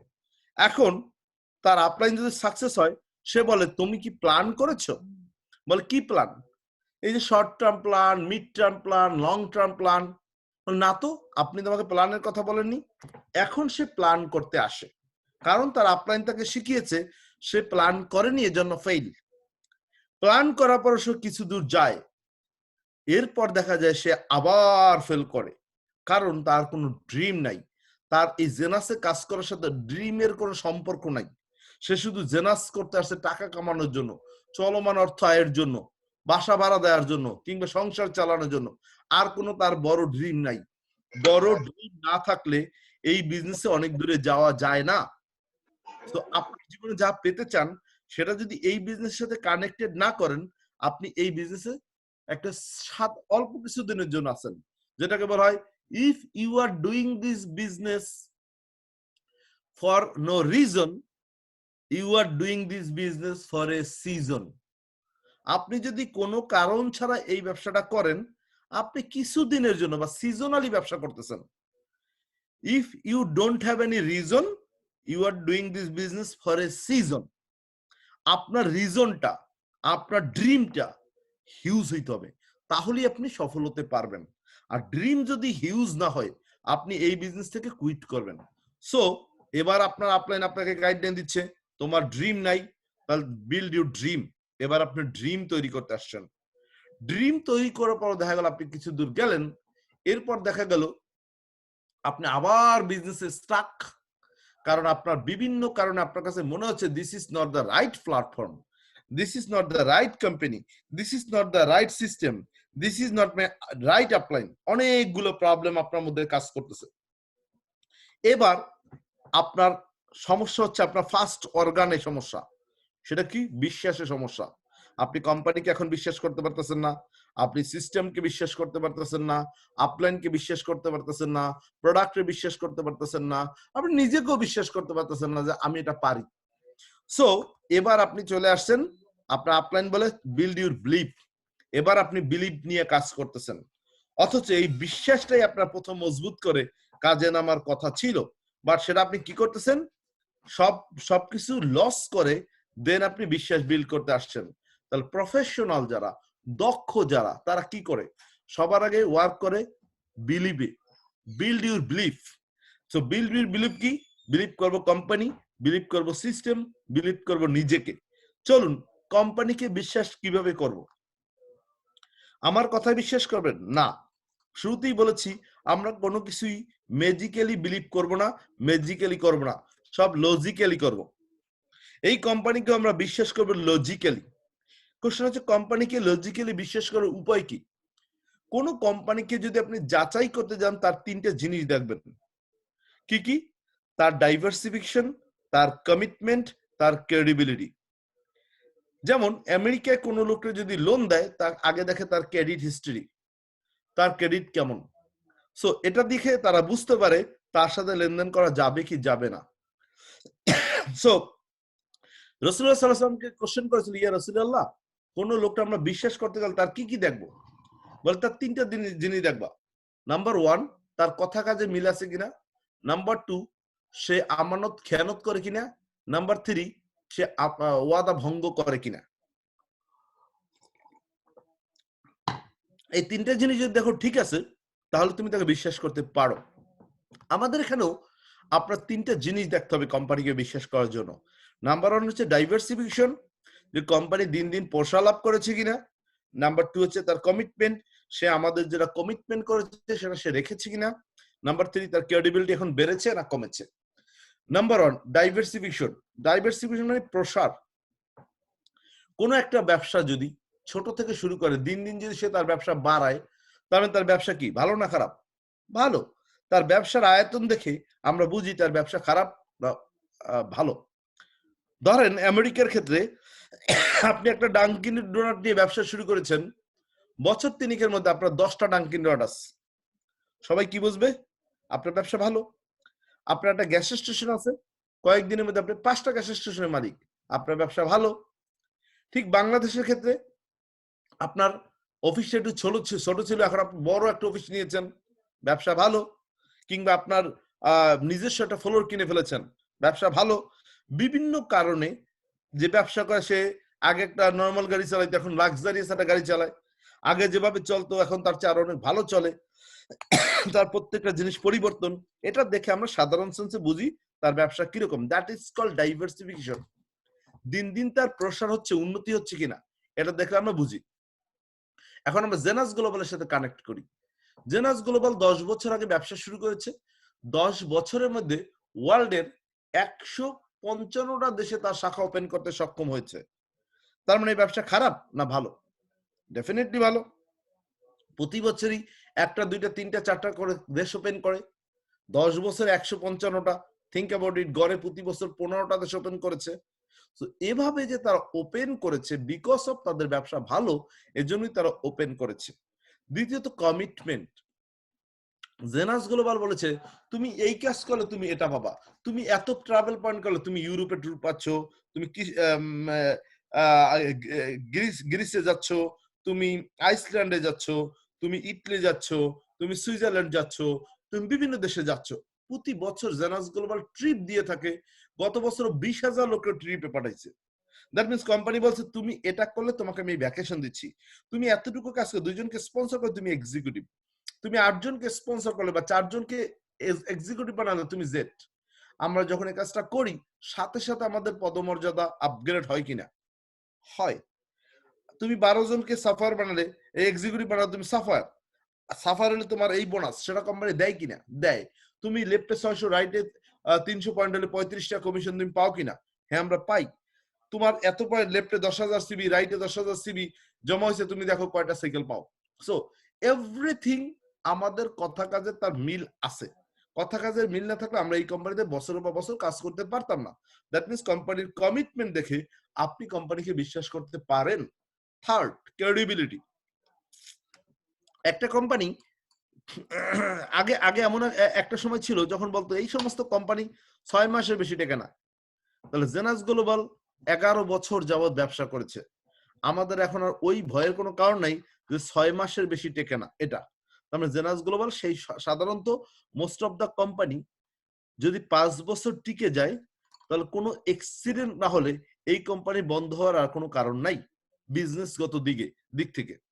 সো আমরা সাধারণ প্রেক্ষাপটে আমরা ক্রেডিবিলিটি দেখে বুঝতে পারি না জেনাস গ্লোবাল ডেফিনেটলি ভালো কাজ করতেছে বিধাই তো সারা পৃথিবীতে রান করতেছে। ইভেন চায়নার মতো দেশে এই কোম্পানি তার 55% প্রোডাক্ট সেল করে। যেখানে চাইনিজরা সারা পৃথিবীতে প্রোডাক্ট রপ্তানি করে, সেখানে জেনাস গ্লোবাল চায়নায় প্রোডাক্ট বিক্রি করে এবং সেটা 55%। এবং জেনাস গ্লোবালের সবচেয়ে বেশি আর্নার এখন পর্যন্ত চায়না থেকে। প্রায় 100-এরও বেশি ডায়মন্ড আছে এখন চায়নায়। Think about it. একটা কোম্পানি যেখানে চাইনিজরা সারা পৃথিবীতে প্রোডাক্ট রপ্তানি করে, সেখানে জেনাস গ্লোবাল চায়নায় গিয়ে রাজত্ব করতেছে। American company. Think about it, কতখানি পাওয়ারফুল হইলে কোম্পানিটা করতে পারে। সো এটা দেখে আমরা এই কোম্পানিকে বিশ্বাস করতে পারি। এবার সে সিস্টেম কি বিশ্বাস কেন করব? মানে এই সিস্টেমটা আপনি যদি হিস্ট্রি দেখেন তাহলে বুঝবেন যে না এটা যেন তেন কোনো সিস্টেম না বা 2-5 বছরের সিস্টেম না, এটা দীর্ঘদিনে প্রতিষ্ঠিত একটা সিস্টেম।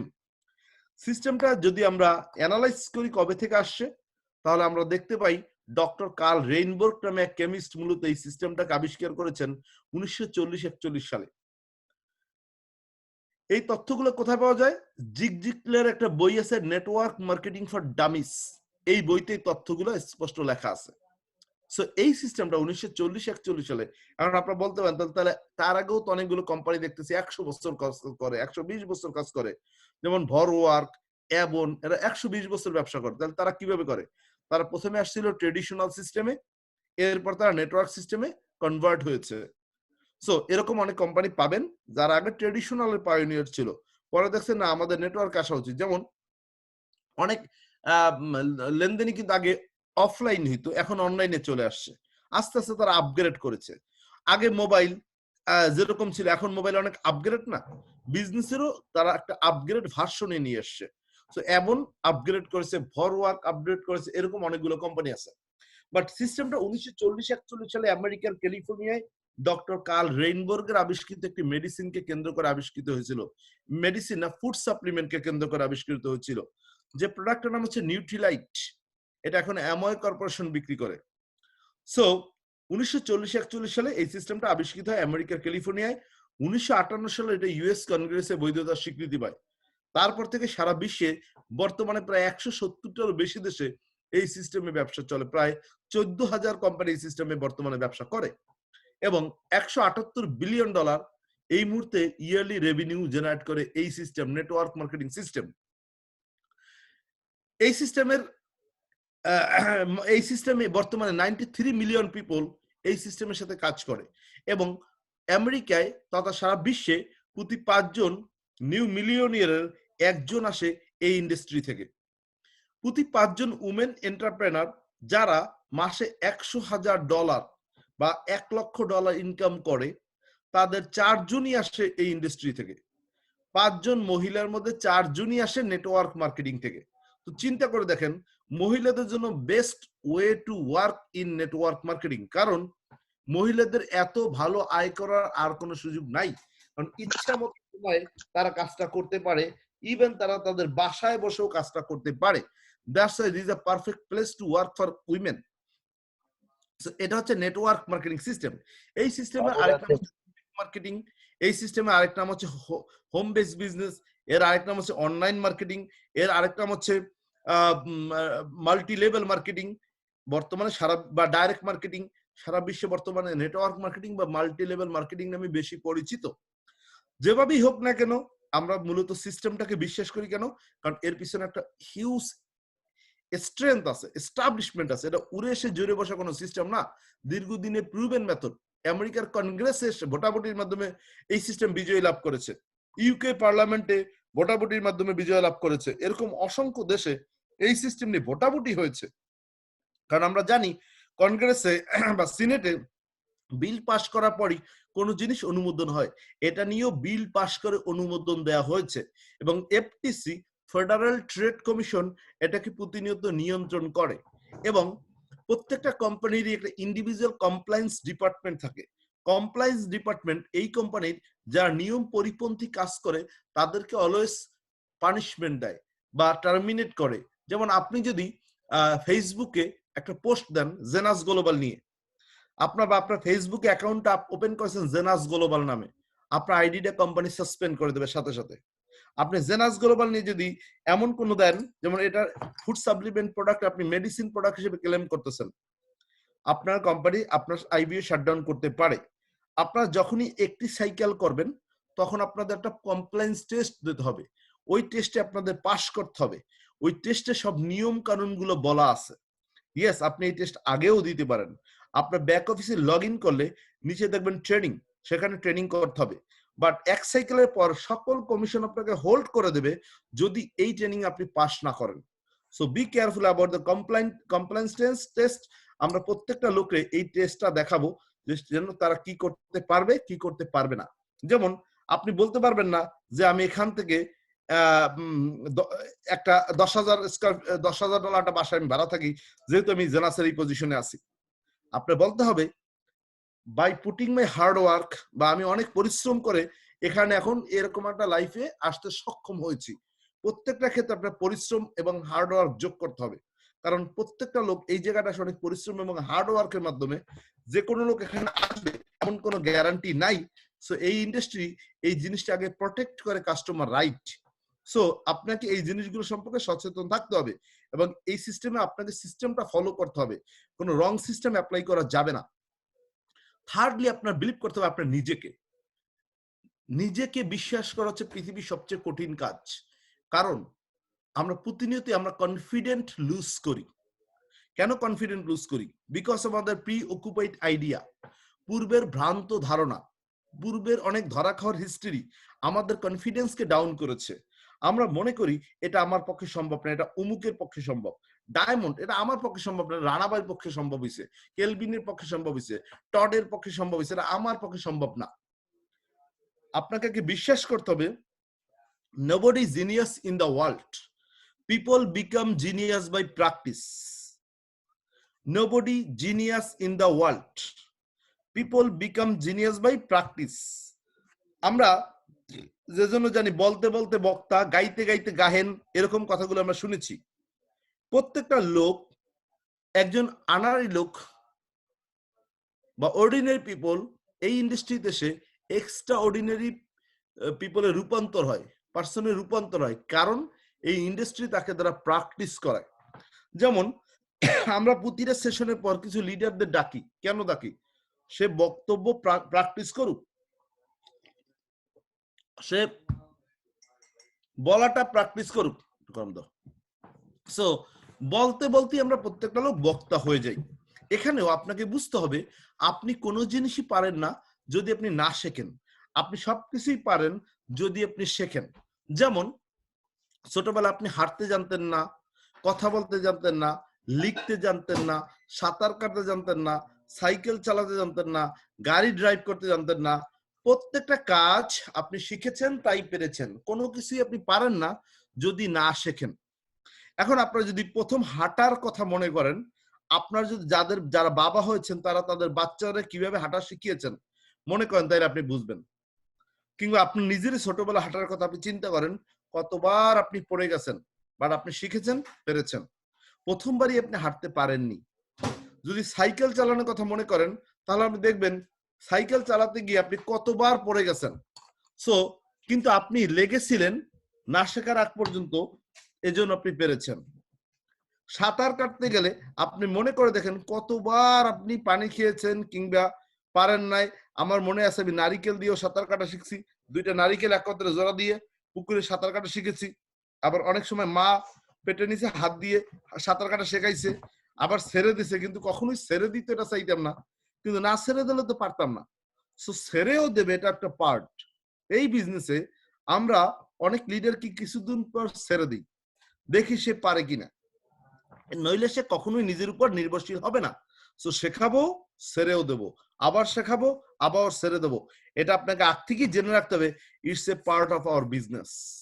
সো যখন ছেড়ে দেবো তখন যেন কেউ ভয় না পান। যেমন আমাদের জসিম ভাইরে যখন ছেড়ে দেই, জসিম ভাই মনে করে আমি গেছি, বাট তাকে জানতে হবে it's a part of our business. So আপনাকে ছেড়েও দেবো, আবার ধরবো। দূর থেকে তাকাইয়েছি, আপনার মা আপনাকে সাঁতার কাটতে দিছে, ছেড়ে দিয়ে সে তাকাইয়েছে না ডুবলে আবার উঠবো, কিন্তু সে জানে না ডুবলে আপনি শিখতে পারবেন না। সো এখানে it's a part of your business. So আপনাকে যেভাবে আপনি সাঁতার শিখেছেন, যেভাবে সাইকেল চালানো শিখছেন, সাইকেল যে চালানো আপনাকে শিখাইছে, প্রথম ধাক্কা দিছে, আপনি কিছু দূর প্যাডেল মারছেন, আবার ছেড়ে দিছে, দাপাস করে পড়ে গেছেন, আবার ধাক্কা দিছে, আপনি সাইকেল চালাচ্ছেন চালাচ্ছেন চালাচ্ছেন, সে ধাক্কা দিচ্ছে, চালাচ্ছেন, যেই ছেড়ে দিল পিছনে ফিরে দেখেন নাই, দাপাস করে পড়ে গেছেন। কারণ সে ধাক্কা দিলে পারেন, ধাক্কা না দিলে পারেন না, কিন্তু সে কিন্তু আপনাকে ছেড়ে দেবে। এটা আপনাকে জেনে রাখতে হবে এবং ছেড়ে দেওয়াকে ওয়েলকাম জানাতে হবে। ভয় পাবেন না, সে দূর থেকে আপনাকে দেখতেছে আপনি কি অবস্থায় আছেন। সো আপনার ভয় পাওয়ার কোনো কারণ নাই। আপনাকে ছেড়ে দিয়ে সে ঘরে ফিরে যায়নি, দূর থেকে অবজার্ভ করতেছে আপনি কি কি করতেছেন, কোন জায়গায় পারতেছেন, কোন জায়গায় পারতেছেন না। সো আপনার কনফিডেন্ট রাখেন, আপনি পারবেন। পাখি কখনো ডালের উপর ভরসা করে ওড়ে না, সে তার ডানার উপর ভরসা করে ওড়ে। ডালের উপর সে বসে, ডালটা ভেঙে গেলে সে উড়াল দেবে, সেটা সে জানে। সো আপনাকে প্রতিনিয়তই জানতে হবে যে আপনি পারেন। কোশ্চেন হলো কেন আমি পারি। নেক্সট মান্থ আমি এটা ট্রেনিং করাবো, ইয়েস আই ক্যান। হ্যাঁ, আপনি কেন পারেন এর পেছনে আরো স্ট্রং লজিক দেখাবো। শুধু এখন এতটুকু বলি, আপনি জন্ম থেকেই চ্যাম্পিয়ন। আপনার জন্মই হয়েছে চ্যাম্পিয়ন হিসেবে। কারণ আমরা জানি সায়েন্স বলে মাতৃগর্ভে অসংখ্য ভ্রূণ প্রবেশের চেষ্টা করে, একটা ভ্রূণ সাকসেস হয়, সেটা আপনি আর আমি। অনেক শিশু মাতৃগর্ভেই মারা যায়, আমরা মারা যাইনি, আমরা চ্যাম্পিয়ন। জন্মের সময় জন্ম দিতে গিয়ে অনেক মা এবং শিশু দুজনই মারা যায়, অনেক সময় শিশু মারা যায়, আমরা সেখানে মারা যাইনি, তার মানে আমরা চ্যাম্পিয়ন। জন্মের পর অসংখ্য বাচ্চা 6 রোগে আক্রান্ত হয়ে মারা যায়, যে জন্য আমরা 6 রোগের টিকা নেই। সো এই 6 রোগেও কিন্তু অসংখ্য বাচ্চা মারা যায় প্রতি বছর, আমরা মারা যাইনি, তার মানে আমরা চ্যাম্পিয়ন। অনেক বাচ্চাই ক্লাস 5 পর্যন্ত পড়তে গিয়ে ফেল করেছে, স্কুল কুইট করেছে, আমরা ফেল করিনি, আমরা কুইট করিনি, আমরা চ্যাম্পিয়ন। অনেক বাচ্চাই, অনেক আমাদের স্টুডেন্টই এসএসসি পরীক্ষা আমাদের সাথে একত্রে পরীক্ষা দিছে, বাট তারা ফেল করেছে, আমরা ফেল করিনি, আমরা চ্যাম্পিয়ন। আবার হ্যাঁ, অনেকে দ্বিতীয় বছর পাস করছে, অনেকে তৃতীয় বছর পাস করেছে। ঠিক এখানে সাকসেসে আপনার হয়তো সময় লাগতে পারে। আমি ডায়মন্ড ১১ মাস হইছি। আপনি তো ২ বছর হবেন, ১.৫ বছরে হবেন। কিন্তু হবেন না তা না। সময় লাগতে পারে, গতির উপর ডিপেন্ড করবে।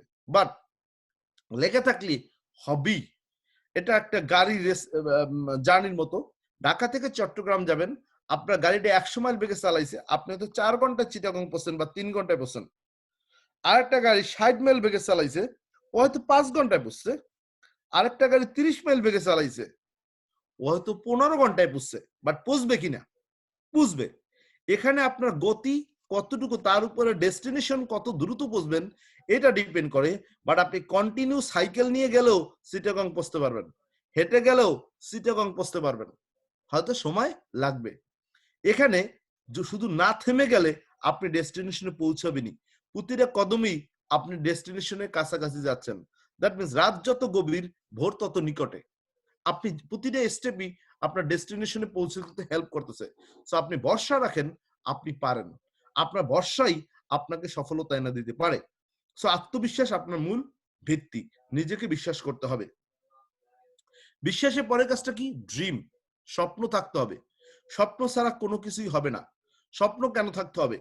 কারণ স্বপ্নর জন্যই আমরা বেঁচে আছি। এখন এই স্বপ্নের পিছনে অনেক বাধা থাকবেই। বাট প্রত্যেকটা মানুষ তার স্বপ্নের মতো বড়। কার কত বড় স্বপ্ন সে তত বড়। স্বপ্নই আপনাকে বাঁচিয়ে রাখে। স্বপ্নহীন জীবন পাথরের সমান। সো আপনাকে স্বপ্ন থাকতে হবে যে আমি পারবো, আমি করব। কারণ আমরা প্রতিনিয়ত আশা এবং ভরসা নিয়ে বেঁচে থাকি। যেমন আমরা ঘুমাতে যাওয়ার সময় যারা জব করি তারা সকালে অ্যালার্ম ক্লক দেই। কোনো গ্যারান্টি নেই আমরা সকালে উঠবো ঘুম থেকে। তারপর আমরা অ্যালার্ম ক্লক দেই। কারণ আমরা আশা করি আমরা উঠবো। তার মানে আমরা আশা নিয়ে বেঁচে আছি। একটা বাচ্চাকে যদি আপনি উপরের দিকে এরকম মারেন আবার ধরেন, দেখবেন সে হাসবে। কারণ সে আপনাকে ভরসা করেছে, আপনি তাকে ফেলবেন না। আমরা প্রতিনিয়ত আশা এবং ভরসা নিয়ে বেঁচে আছি। যেদিন আমরা স্বপ্ন হারিয়ে ফেলবো, সেদিন আমাদের বেঁচে থাকা নিরর্থক মনে হবে। সো প্রতিনিয়তই যতক্ষণ শ্বাস ততক্ষণ আশ। আপনাকে স্বপ্নটাকে সামনে রেখে দৌড়তে হবে। প্রতিদিন ঘুমাবার সময় বালিশের নিচে স্বপ্নটা রেখে ঘুমাবেন। ঘুম থেকে উঠে স্বপ্নটা আবার ছেড়ে দেবেন। সেটা পিছনে আবার ছুটবেন। স্বপ্ন ধরা দেবী। বাট আপনাকে অবিরাম গতিতে ছুটতে হবে। সো আপনার জীবনে যে স্বপ্নগুলো আমরা একটু আগে শুরুতেই বলেছি, আমরা জেনাস কেন করি? কারণ আমাদের কিছু স্বপ্ন আছে। এই স্বপ্নগুলো আমরা বাস্তবায়নের জন্য জেনাস করি। সো স্বপ্ন ছাড়া আমরা জেনাস করতাম না। কারণ আমরা অনেক বড় বড় স্বপ্ন দেখি। আমরা লাক্সারিয়াস বাড়ি কিনতে চাই, লাক্সারিয়াস কার কিনতে চাই, এনাফ ব্যাংক ব্যালেন্স চাই, বাইং গুড গুড মানে ভালো ড্রেস পরতে চাই। কারণ ড্রেসই এখনো আমাকে পরিচয় করে দেয় আমি কতটুকু ভালো আছি। আমি এনাফ ভ্যাকেশন করতে চাই, আমি বাচ্চাদের হায়ার এডুকেশন নিতে চাই, আমি হজ করতে চাই। যেটা আমরা শুরুতে বলেছি আমরা এগুলোর জন্য জয়েন করেছি জেনাসে, কারণ আমি স্বপ্ন পূরণ করতে চাই। কিন্তু প্রবলেম হচ্ছে স্বপ্ন পূরণ করতে গিয়ে আমাদের যেটা প্রথম ভয়, সেটা হচ্ছে আপনার কাছে মনে হয় আমি হয়তো পারবো না। কারণ আপনি নিজের উপর ভরসা কম। আমি হয়তো পারবো না। যখনই আপনি হয়তো পারবেন না ভাবেন, তখন আপনার অলস মস্তিষ্ক আপনাকে অনেকগুলো লজিক দেয়। কেন পারবা না? কারণ আপনার মধ্যে বিভিন্ন প্রকার ভয় আছে। দেখেন একটা লোক দেখতে পরিপাটি, ভালো ড্রেস আছে, কিন্তু সে নাকের উপর হাত দিয়ে বা কপালে হাত দিয়ে ভাবতেছে আমার দ্বারা সম্ভব না।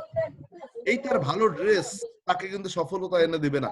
কারণ সে ভয় করেছে আমার দ্বারা সম্ভব না, এটাই তার জন্য প্রথম প্রবলেম।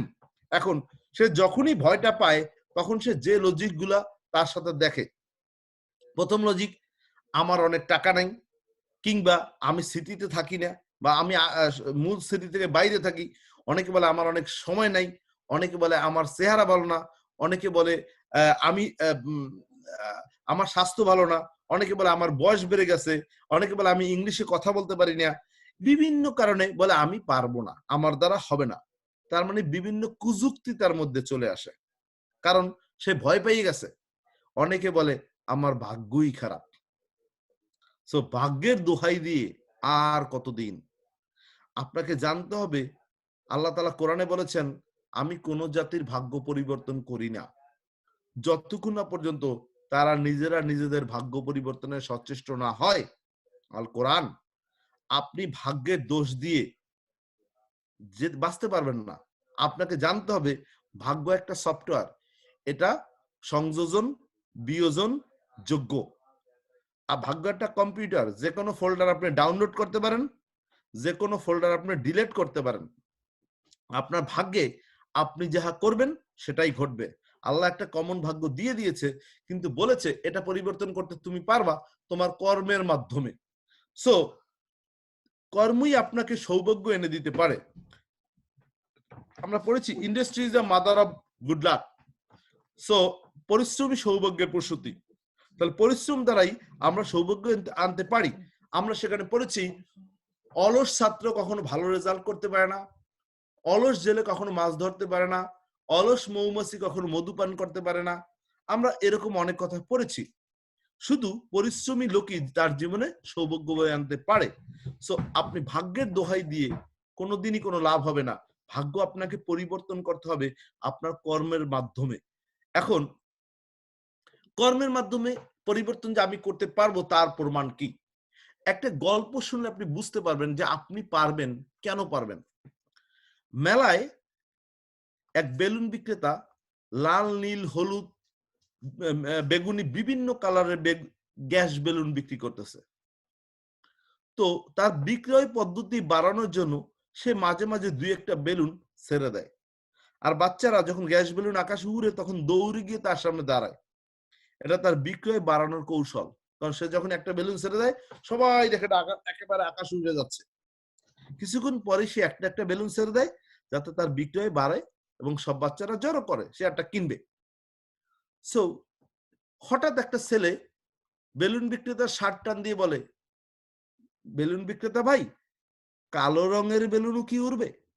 কারণ সাধারণত কালো রঙের কোনো বেলুন বিক্রি করা হয় না বা সব জায়গায় থাকে না, থাকে সব বিভিন্ন কালারের বেলুন, সেখানে কালো রঙের থাকে না। এখন ও দেখতেছে সাদা আছে, নীল আছে, সবুজ আছে, বেগুনি আছে, লাল আছে, হলুদ আছে, কালো নাই। দেখেন এখানে কালো নাই। তখন সে জিজ্ঞেস করে কালো রঙের বেলুন কি আকাশে উড়বে? তখন বেলুন বিক্রেতা বলেছে, বেলুন তার রঙের কারণে আকাশে উড়ে না, ওরে তার গ্যাসের কারণে। আমরা প্রত্যেকটা লোক এরকমের একটা কালার বেলুন, শুধু আমরা এর মধ্যে গ্যাস কতখানি ভরবো তার উপরে আমরা উড়বো না সেটা ডিপেন্ড করবে। প্রত্যেকটা লোক একটা কালো রঙের বেলুন, একটা রঙিন বেলুন, প্রত্যেকটা একটা রঙিন বেলুন, শুধু আপনি এর মধ্যে গ্যাস ভরেন। এখন গ্যাস কি? ইনফরমেশন। আপনি সফল হতে চান? হ্যাঁ চাই। আপনি সাইজে কতটুকু, সাদা না কালো, কোন বংশে জন্মগ্রহণ করেছেন, কত টাকার মালিক, এটা কখনোই সফলতার জন্য কারণ নয়। কারণ হচ্ছে আপনার মধ্যে গ্যাস। আপনি কতটুকু যোগ্য। পৃথিবীতে লোকের কোনো অভাব নাই, যোগ্য লোকের যথেষ্ট অভাব। আর যোগ্য লোকরাই সারা পৃথিবীটাকে চালায়। শুধু আপনাকে যোগ্য হতে হবে। গ্যাস যেটাকে বলেছি, আপনাকে যোগ্যতা অর্জন করতে হবে। যোগ্যতা অর্জন করলেই সারা পৃথিবী সব আপনার নিয়ন্ত্রণে চলে আসবে। আর যোগ্যতা না অর্জন করলে সারা পৃথিবী আপনাকে নিয়ন্ত্রণ করবে। সো আপনি চয়েস করেন, সারা পৃথিবী নিয়ন্ত্রণ করবেন না নিয়ন্ত্রণ হবেন। নিয়ন্ত্রণ যদি করতে চান, যোগ্যতা অর্জন করুন। সকল প্রশিক্ষণের উদ্দেশ্য আপনাকে যোগ্য করে তোলা। এই বিষয়ে সফল হতে গেলে যতখানি যোগ্যতা আপনার অর্জন করা দরকার ততখানি প্রশিক্ষণই আমরা আপনাকে দেব পর্যায়ক্রমে। ক্লাস 1 এর বাচ্চাকে কিন্তু ক্লাস 5 এর পড়ানো হয় না, কিংবা এসএসসি পড়ানো হয় না। এখানে যারা বিগিনার তারা কিন্তু বেসিক ট্রেনিং দেখতেছেন। এরপর বিভিন্ন ধাপের ট্রেনিং কিন্তু আমরা পর্যায়ক্রমে করাবো। এরপর স্পেশাল অ্যাডভান্স ট্রেনিং করাবো, বিভিন্ন sapphire and above training, ruby and above training, emerald and above training, বিভিন্ন লেভেলের ট্রেনিং করাবো বিভিন্ন লোকদের জন্য পর্যায়ক্রমে। সবার জন্য একই ট্রেনিং হবে না। এক্সিকিউটিভ ট্রেনিং, বিভিন্ন প্রকার ট্রেনিং থাকবে, jade training, pearl training, sapphire training, সকল ডিস্ট্রিবিউটরের জন্য ভিন্ন ভিন্ন ট্রেনিং থাকবে। ভিন্ন ভিন্ন তাদের কোড দেওয়া হবে, যেটা অন্য কাউকে অ্যালাউ করা হবে না। পাসওয়ার্ড থাকবে, অ্যাকসেপ্ট করবে ওটা দেখে। সো মেসেজটা হলো আপনাকে আপনার জন্য যোগ্য হইতে হবে, যোগ্য করার জন্য আমাদের এই প্রয়াস। এখন আসেন আমরা কি তাহলে লাইকে কালার বেলুন, আমরা একটা কালার বেলুন, আর আমাদের এখন কি করতে হবে, গ্যাস ভরতে হবে। দেখেন আপনারা হয়তো এই বইটার নাম শুনেছেন থিঙ্ক অ্যান্ড গ্রো রিচ। আমি অনেকেরই বলছি এই বইটা আপনারা কিনেন, থিঙ্ক অ্যান্ড গ্রো রিচ। এখন আমাকে অনেকেই বলছেন ভাই থিঙ্ক অ্যান্ড গ্রো রিচটা কেন কিনবো? এটা একসময় আমেরিকার সবচেয়ে বেশি বিক্রিত বই, যেখানে লেখা আছে over 15 million copy sold world wide. 15 million বই বিক্রি হয়েছে এটা, 15 মিলিয়ন, থিঙ্ক অ্যাবাউট ইট। এই বইয়ের লেখক নেপোলিয়ন হিল আমেরিকার 500 বড় বড় ধনীদের সাক্ষাৎকার নিয়েছেন।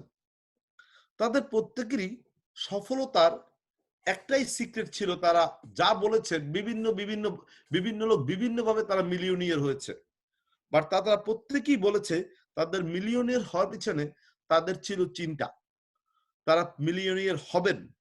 এই চিন্তা করে তারা এক একজন এক একভাবে মিলিয়নিয়ার হয়ে গেছেন, কিন্তু প্রত্যেকেরই সারাংশ এই যে তারা বড় বড় চিন্তা করেছেন এবং বড় চিন্তার মাধ্যমেই তারা সফল হয়েছেন। 500 যারা থিঙ্ক অ্যান্ড গ্রো রিচ বইটা পড়বেন তারা দেখবেন সেখানে অনেক বড় সকল মিলিয়নিয়ারদের সাক্ষাৎকার আছে, কিন্তু প্রত্যেকেরই একটাই কথা, তারা বড় বড় চিন্তা করেছিলেন, এজন্যই তারা মিলিয়নিয়ার হয়েছেন। তার মানে আপনার মিলিয়নিয়ার হতে গেলে বড় বড় চিন্তা করতে হবে। এখন আপনি আমাকে বলেন বড় বড় চিন্তা করলে আপনাকে কে ঠেকায়? একমাত্র ঠেকাচ্ছেন আপনি নিজেকে নিজে। আপনি নিজে মেনে নিতে পারতেছেন না এই চিন্তাটা আমি কেন করতেছি। আপনি চিন্তা করেন না কে আপনাকে ঠেকায়, আপনি চিন্তা করেন আমি 100 মিলিয়নের মালিক হব, এটার পথে বাধা কে? আপনি নিজে। আপনি মানতে পারতেছেন আপনারা মালিক হবেন, কারণ আপনি এখনো সে ততটুকু যোগ্য হননি, এজন্য মনে করতেছেন এটা আমার জন্য না। আচ্ছা মানুষ তো এই যে বড় বড় প্যালেস কেনে, আপনারা নিউ ইয়র্ক আছেন, লং আইল্যান্ডে যাবেন, বিভিন্ন জায়গায় যাবেন 5 মিলিয়ন 10 মিলিয়ন 20 মিলিয়ন 50 মিলিয়নে বাড়ি আছে না? তাহলে এখানে কি মানুষ থাকে না জিনপুরি থাকে? মানুষই থাকে। তারা থাকে, তাহলে আপনি আমি কেন না? ম্যানহাটনে বড় বড় বিল্ডিং এর কি এক একজন মালিক আছে না? তাহলে আপনি আমি না কেন? কারণ তারা বড় বড় চিন্তা করেছে, এজন্য তারা পেরেছে। তাদের সবার বয়স যে একেবারে 80 বছর হয়েছে তা না, বাবার সম্পত্তি তারা হয়েছে তা না, নিজেরা অ্যাচিভ করেছে। আপনি আসেন ফেসবুকের মালিক মার্ক জাকারবার্গ, বয়স কত? এভাবে আপনি চিন্তা করেন ওয়ারেন বাফেটের বয়স কত? এভাবে আপনি দেখেন বিল গেটসের বয়স কত? তারা তাদের চিন্তা দ্বারা, সম্মোহনী শক্তি দ্বারা এইসব অ্যাচিভ করতে সক্ষম হয়েছে। সো আপনি যদি বড় হতে চান, সবার আগে আপনাকে বড় চিন্তা করতে হবে। বড় চিন্তা করলেই আপনি সফল হতে পারেন। দেখেন মানুষ তো চাঁদেও গেছে, মানুষ কি কোটি টাকার গাড়ি চালায় না? চালায়। তাহলে আপনি আমি কেন পারবো না? কারণ আমরা চিন্তা করতে পারি না। আপনাকে জানতে হবে যে মানুষ জানে সে কোথায় যাচ্ছে, সারা দুনিয়া তাকে পথ ছেড়ে দেয়। যে মানুষ জানে সে কোথায় যাচ্ছে, সারা দুনিয়া তাকে পথ ছেড়ে দেয়। মানুষ তো চাঁদেও গেছে। আপনাকে যদি বলা হয় চাঁদে যাবেন, আপনি কিন্তু থিঙ্কই করতে পারতেছেন না আপনি চাঁদে যাবেন।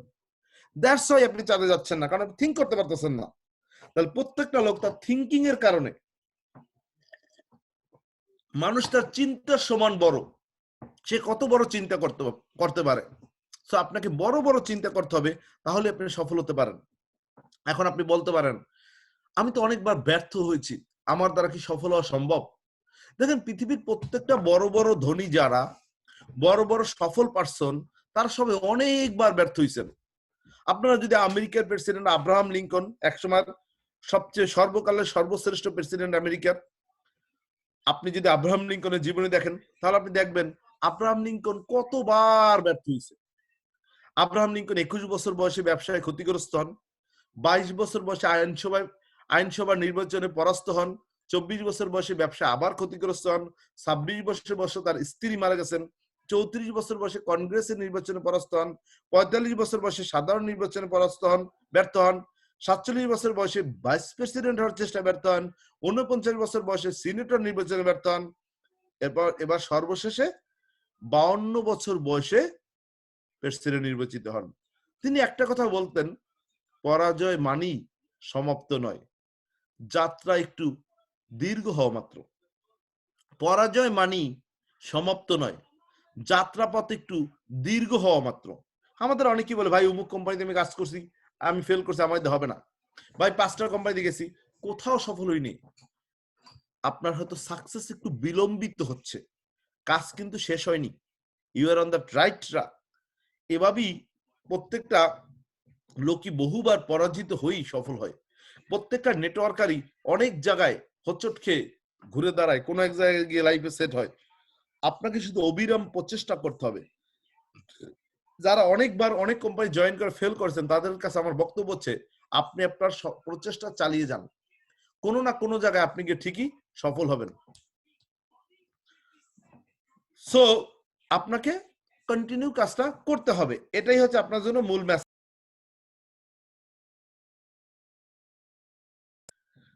আমরা এই লোকটার কথা হয়তো অনেকে শুনেছি, এন্ড্রু কার্নেগি। আপনারা যদি ডেল কার্নেগির বই পড়েন, তাহলে ডেল কার্নেগি এই লোকটার কথা অনেকবার বলেছেন। এই লোকটার নাম কি? Andrew Carnegie. এন্ড্রু কার্নেগি ছিলেন আমেরিকার এক সময়ের সবচেয়ে ধনী ব্যক্তি। এন্ড্রু কার্নেগি সে কি ছিলেন? বস্তির ছেলে। বস্তির ছেলে এন্ড্রু কার্নেগি একদিন পার্কে গিয়েছিলেন। তার ড্রেস এতই নোংরা ছিল যে পার্কের যে দারোয়ান সে তাকে পার্কে ঢুকতে দেয়নি, তার ড্রেস নোংরার জন্য। সে সময় সে পার্কের বাইরে দাঁড়িয়ে একটা প্রতিজ্ঞা করেছিলেন, আজ থেকে যে কোনো দিন আমি এই পার্কটাকে কিনে ফেলবো। সময় লেগেছিল 30 বছর। 30 বছর পর সে শুধু সেই পার্কটা কিনেই ক্ষান্ত হননি, ওই সময় আমেরিকার সবচেয়ে বড় ধনীতে পরিণত হয়েছিলেন। ওই পার্কটা কিনি, পার্কটার সামনে একটা সাইনবোর্ড টানিয়ে দিয়েছিলেন, আজ থেকে যে কোনো বয়সের যে কোনো লোক যে কোনো পোশাকে এই পার্কে অবাধে প্রবেশ করতে পারবে, যে কোনো পোশাকে। কারণ পোশাকের কারণে সেই পার্কে প্রবেশ করতে পারেননি, এজন্য পোশাককে সে উন্মুক্ত করে দিছে। Think about it. আপনি আমি হইলে হয়তো গালিগালাজ করতাম বা ওই দারোয়ানরে বকাবকি করতাম, কিন্তু সে সেটা না করে সে একটা প্রতিজ্ঞা করেছে, আমি এই পার্কের মালিক হব, পার্ক কিনে ফেলবো। So think about it. তাহলে আপনি আমি যদি একটা পজিটিভ জিত কাজ করি, তাহলে আমাদের সব সম্ভব। সো আপনাকে শুধু এরকম সিদ্ধান্ত নিতে হবে, আমি এটা করব, দেখবেন সেটাই আপনার পক্ষে সম্ভব। দেখেন, আমরা যে এরকম আরো কিছু বিখ্যাত লোকদের নাম দেখি, জীবনী দেখি। দক্ষিণ কোরিয়ার সবচেয়ে ধনী ব্যক্তি হুন্দাই কর্পোরেশনের প্রতিষ্ঠাতা চু জুং জুং এক সময় কৃষি শ্রমিক ছিলেন এবং অন্যের জমিতে মজুরের কাজ করতেন। সে আজকে দক্ষিণ কোরিয়ার মতো দেশের সবচেয়ে বড় ধনী এবং হুন্দাই কর্পোরেশনের মালিক। সারা পৃথিবীতে তার গাড়ি যায়। এখন কোশ্চেন হলো, আপনি আর আমি কেন পারি না? কারণ আপনি যদি দেখেন আমরা কেন পারি না, এর উত্তর আপনি পাবেন সার্কাসের বড় বড় হাতিদের মতো একটা গল্প। যদি আমরা যদি একটু দেখি, সার্কাসে অনেক বড় বড় হাতিরা দেখবেন কি সুন্দর খেলা করে, এরকম তারা অনেক খেলা দেখে। এখন আপনার কাছে যদি মনে হয় যে এটা কেমনে সম্ভব, এত বড় বড় হাতি এই যে একটা বাচ্চার গায়ে পা দিচ্ছে, বিভিন্ন রকম মানুষ কন্ট্রোল করে, সম্ভব কেন, কিভাবে সম্ভব? তাহলে দেখবেন এই হাতিকে কিভাবে তারা পোষ মানায়। এই হাতি যখন অনেক ছোট থাকে, একেবারে ছোটবেলায় তাকে বন থেকে ধরে নিয়ে এসে 6 ফিট একটা দড়ি দিয়ে বাঁধা হয়, ছোট একটা বাচ্চা হাতিকে। এখন এই 6 ফিট দড়ি দিয়ে একটা খুঁটির সাথে বাঁধা হয়। এই হাতিরা চারদিকে ছোটাছুটি করে, এই রশি ছেড়ে ভেঙে চুরে বের হয়ে যাওয়ার চেষ্টা করে, কিন্তু কোনোভাবেই সে পারে না, কারণ সে তো ছোট, তার গায়ে তেমন শক্তি নেই যে এই রশিটা সে ছেড়ে বের হবে। যতবার সে টান দেয় 6 ফিটের বাইরে গেলেই সে ব্যথা পায়, আবার সে ঘুরে আসে, আবার টান দেয়, আবার সে ঘুরে আসে ব্যথা পেয়ে। এক পর্যায়ে সে সিদ্ধান্ত নিয়ে ফেলে এবং মেনে নেয় যে তার জন্য এইরকমই লাইফটা যাবে। সো এই 6 ফিটই তার জন্য একটা সিদ্ধান্ত যে আমি এর বাইরে কখনো যেতে পারবো না। তো এক পর্যায়ে দেখা গেল এই ছাগল বাঁধা দড়ি দিয়ে বাঁধলেও এই 6 ফিটের মধ্যে সে ঘুরতে থাকে। অনেক সময় খুঁটি না থাকলেও সে 6 ফিটের মধ্যে ঘুরতে থাকে। এটা তার একটা হ্যাবিটে পরিণত হয়ে যায়, কারণ সে জানে আমি 6 ফিটের বাইরে যাইতে পারবো না, কারণ তার একটা মাইন্ডসেট হয়ে যায়। তো আমরা প্রত্যেকটা লোক, আমাদের মাইন্ডসেট হয়ে গেছে এই বড় হওয়াটা আসলে আমার পক্ষে সম্ভব না। কারণ ছোটবেলা থেকে আমরা শুনেছি তোমার দ্বারা এটা হবে না, ওটা হবে না, তুমি তো সেরা খাতায় শুয়ে লাখ টাকা স্বপ্ন দেখো না, চাটাই শুয়ে লাখ টাকার স্বপ্ন দেখো না, এই জাতীয় কথাগুলো আমাদের মস্তিষ্কে গেঁথে আছে, এবং যার ফলে আমরা মনে করি আমার দ্বারা এটা সম্ভব না। এবং ছোটবেলা থেকে একটা শিশু জন্মের পর প্রতি 17 বার শুনে না, একবার শুনে হ্যাঁ, তখন থেকে তার মাথায় ইনস্টল হয়ে যায় যে না, আমার পক্ষে এটা সম্ভব না, এটা সম্ভব না, ওটা সম্ভব না। ছোটবেলা যখন বলে মা একটু বৃষ্টিতে ভিজি, না বৃষ্টিতে বাইরে গেলে মারবো, মা গ্লাসটা ভেঙে ফেলি, না গ্লাস ভাঙলে মারবো, এটা করি ওটা করি ওটা করি, না না না না, এই না না শুনতে শুনতে প্রথম সে শেখে না, তার ওয়ার্ডই হয় না, কারণ ওই না তার মাথায় গিয়ে জমা আছে। তাকে বড় হলে যদি বলে তুমি কি এটা হবা, বলে না, ওটা পারবা না, সে মাথায় ক্লিক করলি এই কম্পিউটার সফটওয়্যার সিদ্ধান্ত দেয় না না না, কারণ সে 17 বার শুনছে না, একবার শুনছে হ্যাঁ।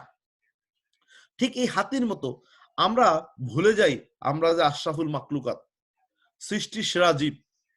এই হাতি বড় হওয়ার পর কিন্তু সে ভুলে যায় যে তার গায়ে এখন অবিরাম শক্তি দিয়েছেন সৃষ্টিকর্তা, মহান মহান সৃষ্টিকর্তা, সে সেটা ভুলে যায়। এবং অনেক সময় সার্কাসে যদি আগুন লাগে দেখা যায় সকল প্রাণী পালিয়ে যায়, কিন্তু এই হাতি পালাবার চেষ্টাও করে না, কারণ হাতি জানে সে তো এটা ভেঙে এর বাইরে যেতে পারবে না, হাতি পুড়ে মারা যায়, কিন্তু হাতি পালানোর চেষ্টা করে না। চিন্তা করেন, এত শক্তিশালী হওয়া সত্ত্বেও সে জানলই না তাকে কত শক্তি আল্লাহ তাআলা দিয়েছেন। আমরা প্রত্যেকটা লোক আশরাফুল মাকলুকাত, কিন্তু আমরা জানি না, আমরা বুঝি না যে আমার দ্বারা সবকিছু সম্ভব। আমরা হাতির মতো এরকম 6 ফিট একটা রশি দিয়ে আমাদের বাধা আছে, যে এর বাইরে আমরা চিন্তা করি না। আমেরিকার প্রেক্ষাপটে আমি বলে থাকি $6000 ইনকাম, এটা 6 ফিটের রশির মতো। 6 ফিট রশি আর 6000 টাকা আমেরিকা ইনকাম। 6000 টাকা ইনকাম হইলে আর কেউ কিছু চায় না। বাসা ভাড়া 2000, খাওয়া খরচ 2000, চলা 1000, 1000 জমানো, এটা হচ্ছে স্বপ্ন। 6000 ইনকাম করতে পারলে মানুষ মনে করে আলহামদুলিল্লাহ প্রথম শ্রেণী জীবন যাপন করতেছি, আর কিচ্ছু যেন তার লাগবে না। এজন্য $6000 উপর ইনকাম করতে পারাটা অনেক কষ্ট এদেশে, কারণ এদের মাইন্ডসেট দেয়া আছে। অনেক সময় আমাদেরকে এমন ভাবে একটা দারিদ্র্যের দুষ্ট চক্র আমাদেরকে আবদ্ধ করে রাখছে যে এর বাইরে আমরা যেতে পারি না, অনেকটা মধ্যাকর্ষণ শক্তির মতো আমরা এর বাইরে যেতে পারি না। আমাদের ইনকামই 6000 টাকা করে দিয়েছে, কারণ আমাদের চলতে 2000 বাসা ভাড়া লাগবে, খাওয়ার খরচ 2000, 1000 পকেট খরচ এবং অন্যান্য, আর 1000 হচ্ছে সঞ্চয়। এটা হচ্ছে আমাদের মাইন্ডসেট। তাহলে 1000 সঞ্চয় করলে বছরে 12000, 10 বছরে 1,20,000। তাহলে বাড়ির দাম যদি 1 মিলিয়ন হয়, 100 বছর বাঁচতে হইবে, 100 বছর কাজ করতে হইবে, তাহলে আমি $1 মিলিয়ন বাড়ি কিনতে পারবো।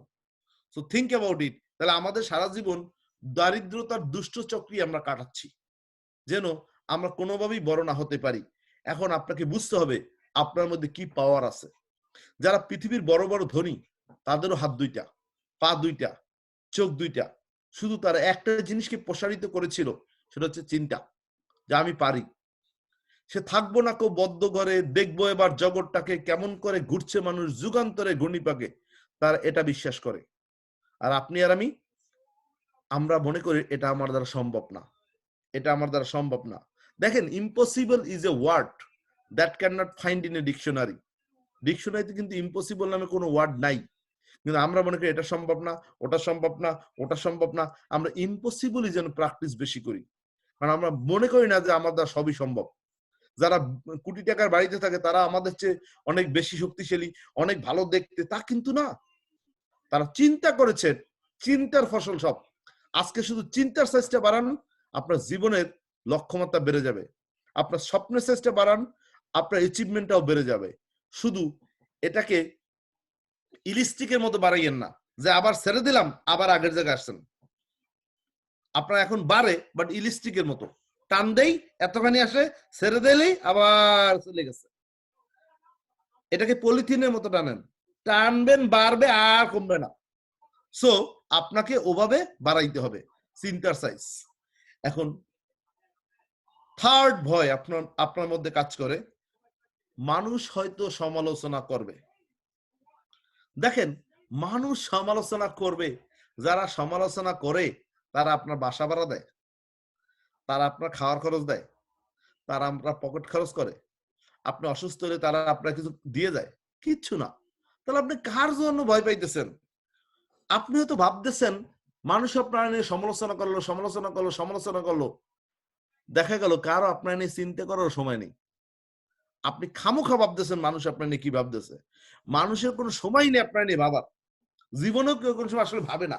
আপনি নিজে নিজে ভাবতেছেন উমুকে কি বলবে, মানুষ কি বলবে। আমরা একটা গল্প জানি, একটা বাচ্চা একদিন তার বাবা বলছিল কূপ থেকে পানি উঠিয়ে নিয়ে আসো। সে বালতি দিয়ে কূপ থেকে পানি উঠাচ্ছিল। তো কিছুক্ষণ পর তার কিছু বন্ধুরা আসলো।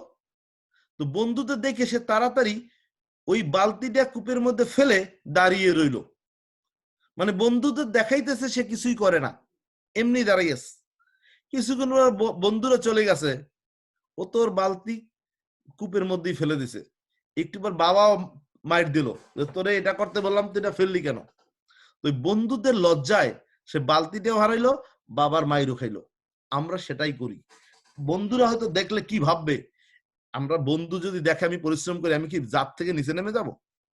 কাজকে কখনো লজ্জা পাওয়া যাবে না। আপনার কাজ আপনি করে যান। সমালোচকদের কথা কান দেয়া যাবে না। মানুষকে কি ভাববে এই দিন ভুলে যান। হ্যাঁ, আপনি বলতে পারেন ভাই ছোটবেলা থেকে একটা কবিতা পড়ছি, এই কবিতাই তো আমাদের সব সমস্যা করছে। কি কবিতা পড়ছি? করিতে পারি না কোনো কাজ, সদা ভয় সদা লাস, সংশয় সংকল্প সদা টলে, পাশে লোকে কিছু বলে। এই পাশে লোকের ভয়ে আপনি আজকে জীবনে ব্যর্থ হচ্ছেন। এই কবিতাটা একটা মডার্ন রূপ দিতে হবে। কবিতাটা লাইনটা উল্টেই দিতে হবে, তাইলে আপনি সফল হবেন। করিতে পারি যে কোনো কাজ, নাহি ভয়ে নাহি লাস, সংশয় সংকল্প নাহি টলে, পাশে লোকে যাই বলে। পাশে লোকের কথায় কান দেয়া যাবে না। কবিতাটা পাল্টাই ফেলান, তাইলে আপনি সফল হবেন। পাশে লোকে তোরা যে যা বলিস ভাই, আমি ডায়মন্ড হওয়া চাই, এইটা হবে আপনার গোল। কারো কথায় কান দেওয়ার কোনো দরকার নেই, ডায়মন্ড আমার হইতে হবে। এরপর আসো, তারপর দেখবো কে কি বলতে পারো। তাদের সকল কথার উত্তর দেবো ডায়মন্ড হওয়ার পর। আজকে তারা যা বলবে, আজকে তো আজকে আপনার পিছনে যে যা বলবে শুধু শুনে যান, শুধু শুনে যান। উত্তর দেবেন ডায়মন্ড হওয়ার পর। একটা বিলাসবহুল গাড়ি নিয়ে সামনে দিয়ে চালাই দেবেন আর হর্ন দেবেন, সো তখন বুঝবে ইস, ওই যে মমতাজের গান ফাইটে যায়, বন্ধু যখন গাড়ি লইয়া আমার বাড়ির সামনে দিয়া রঙ্গ করে হাইটে যায়, ফাইটে যায়। তো আপনার ওভাবে উত্তর দিতে হবে। উত্তর দেবেন সফল হওয়ার পর, এখন না। এখন শুধু শুনবেন, কান দুইটা তালা মারবেন, মুখটা বন্ধ রাখবেন, শুধু চোখ খুলে কাজ করবেন। উত্তর একদিন আমরা দেব, সেটা সফল হয়। উত্তর দেয়া লাগবে না, উত্তর অটোমেটিক পেয়ে যাবে। গাড়ির হর্ন উত্তর দিয়ে দেবে। সো আমাদের এখান থেকে মাইন্ডসেট করতে হবে। সমালোচকরা কোনোদিন আপনার ভালো চাইবে না। আপনি দামি গাড়িতে চড়বেন, তাদের ছেড়ে অন্য একটা সোসাইটিতে থাকবেন, এটা কি তারা চাইবে নাকি? আপনার কি মনে হয়? সমালোচকরা কোনোদিন আপনার ভালো চাইবে না। আপনার কাছের লোকরাই, আপন লোকরাই, আপনি দেখবেন একটু ভালো আছেন, কত রকমের জেলাস করবে। সবাই চায় আপনি থাকেন, আত্মীয়রাও চায়, বাট তার অনুগ্রহ নিয়ে থাকেন। কেউ চাইবে না আপনি অনেক বড় ইন্ডিপেন্ডেন্ট থাকেন। এর অনেক বাস্তব প্রমাণ আমার জীবনে আমি নিজে অনেকবার দেখেছি। আমার জীবনে অনেক উত্থান পতন হয়েছে, প্রতিবারই আমি অনেক কাছের লোককে অনেকভাবে চিনেছি। যেখানে আমি, যেটা আমার শিক্ষা, সেটা হচ্ছে আপনার সমালোচকরা সমালোচনা করবে, আপনার কাজ হচ্ছে এইটা মনে রাখা, আজকে আজকে যারা তোমায় দেখে বলছে কথা কিছু, দুদিন পরে তারাই তোমার ছুটবে পিছু পিছু। আজকে যারা তোমায় দেখে বলছে কথা কিছু, দুদিন পরে তারাই তোমার ছুটবে পিছু পিছু। তো সমালোচকদের কথা শোনার দরকার নাই, আপনি আপনার কাজ করে যান। আপনি জানবেন পৃথিবীর যত বড় বড় ধনী, তারা অনেক পরিশ্রম করে ধনী হয়েছেন, তারা কোনো কাজকে লজ্জা পাননি। আমরা বিশ্বের সেরা ধনী ওয়ারেন বাফেটের কথা বলেছিলাম, যে 14 বছর বয়সে সংবাদপত্র বিক্রি করা অর্থ দিয়ে ব্যবসা শুরু করেছে। সংবাদপত্র বিক্রি করেছেন তিনি, সেই সংবাদপত্র বিক্রি করা টাকা দিয়ে কি করছেন? ব্যবসা করেছেন 14 বছর বয়সে। তার কথাটা কেন বললাম? তার একটা বিখ্যাত উক্তি খুবই ভালো লাগে, কে কোথায় কি বলে সেটা শুধু শুনে যান, তবে নিজের যেটা ভালো লাগে সেটাই শুধু করে যান। কে কোথায় কি বলে সেটাই শুধু শুনে যান। আপনার এখন শোনার সময়। নিজের যেটা ভালো লাগে সেটা শুধু করে যান। উত্তরটা সময় মতো দেবেন সফল হওয়ার পর। এখন শুধু শুনে যান, শুনে যান, thank you, thank you, thank you, thank you বলে যান। আর জিত করেন ওই দিন উত্তর দেব যেদিন ডায়মন্ড হব।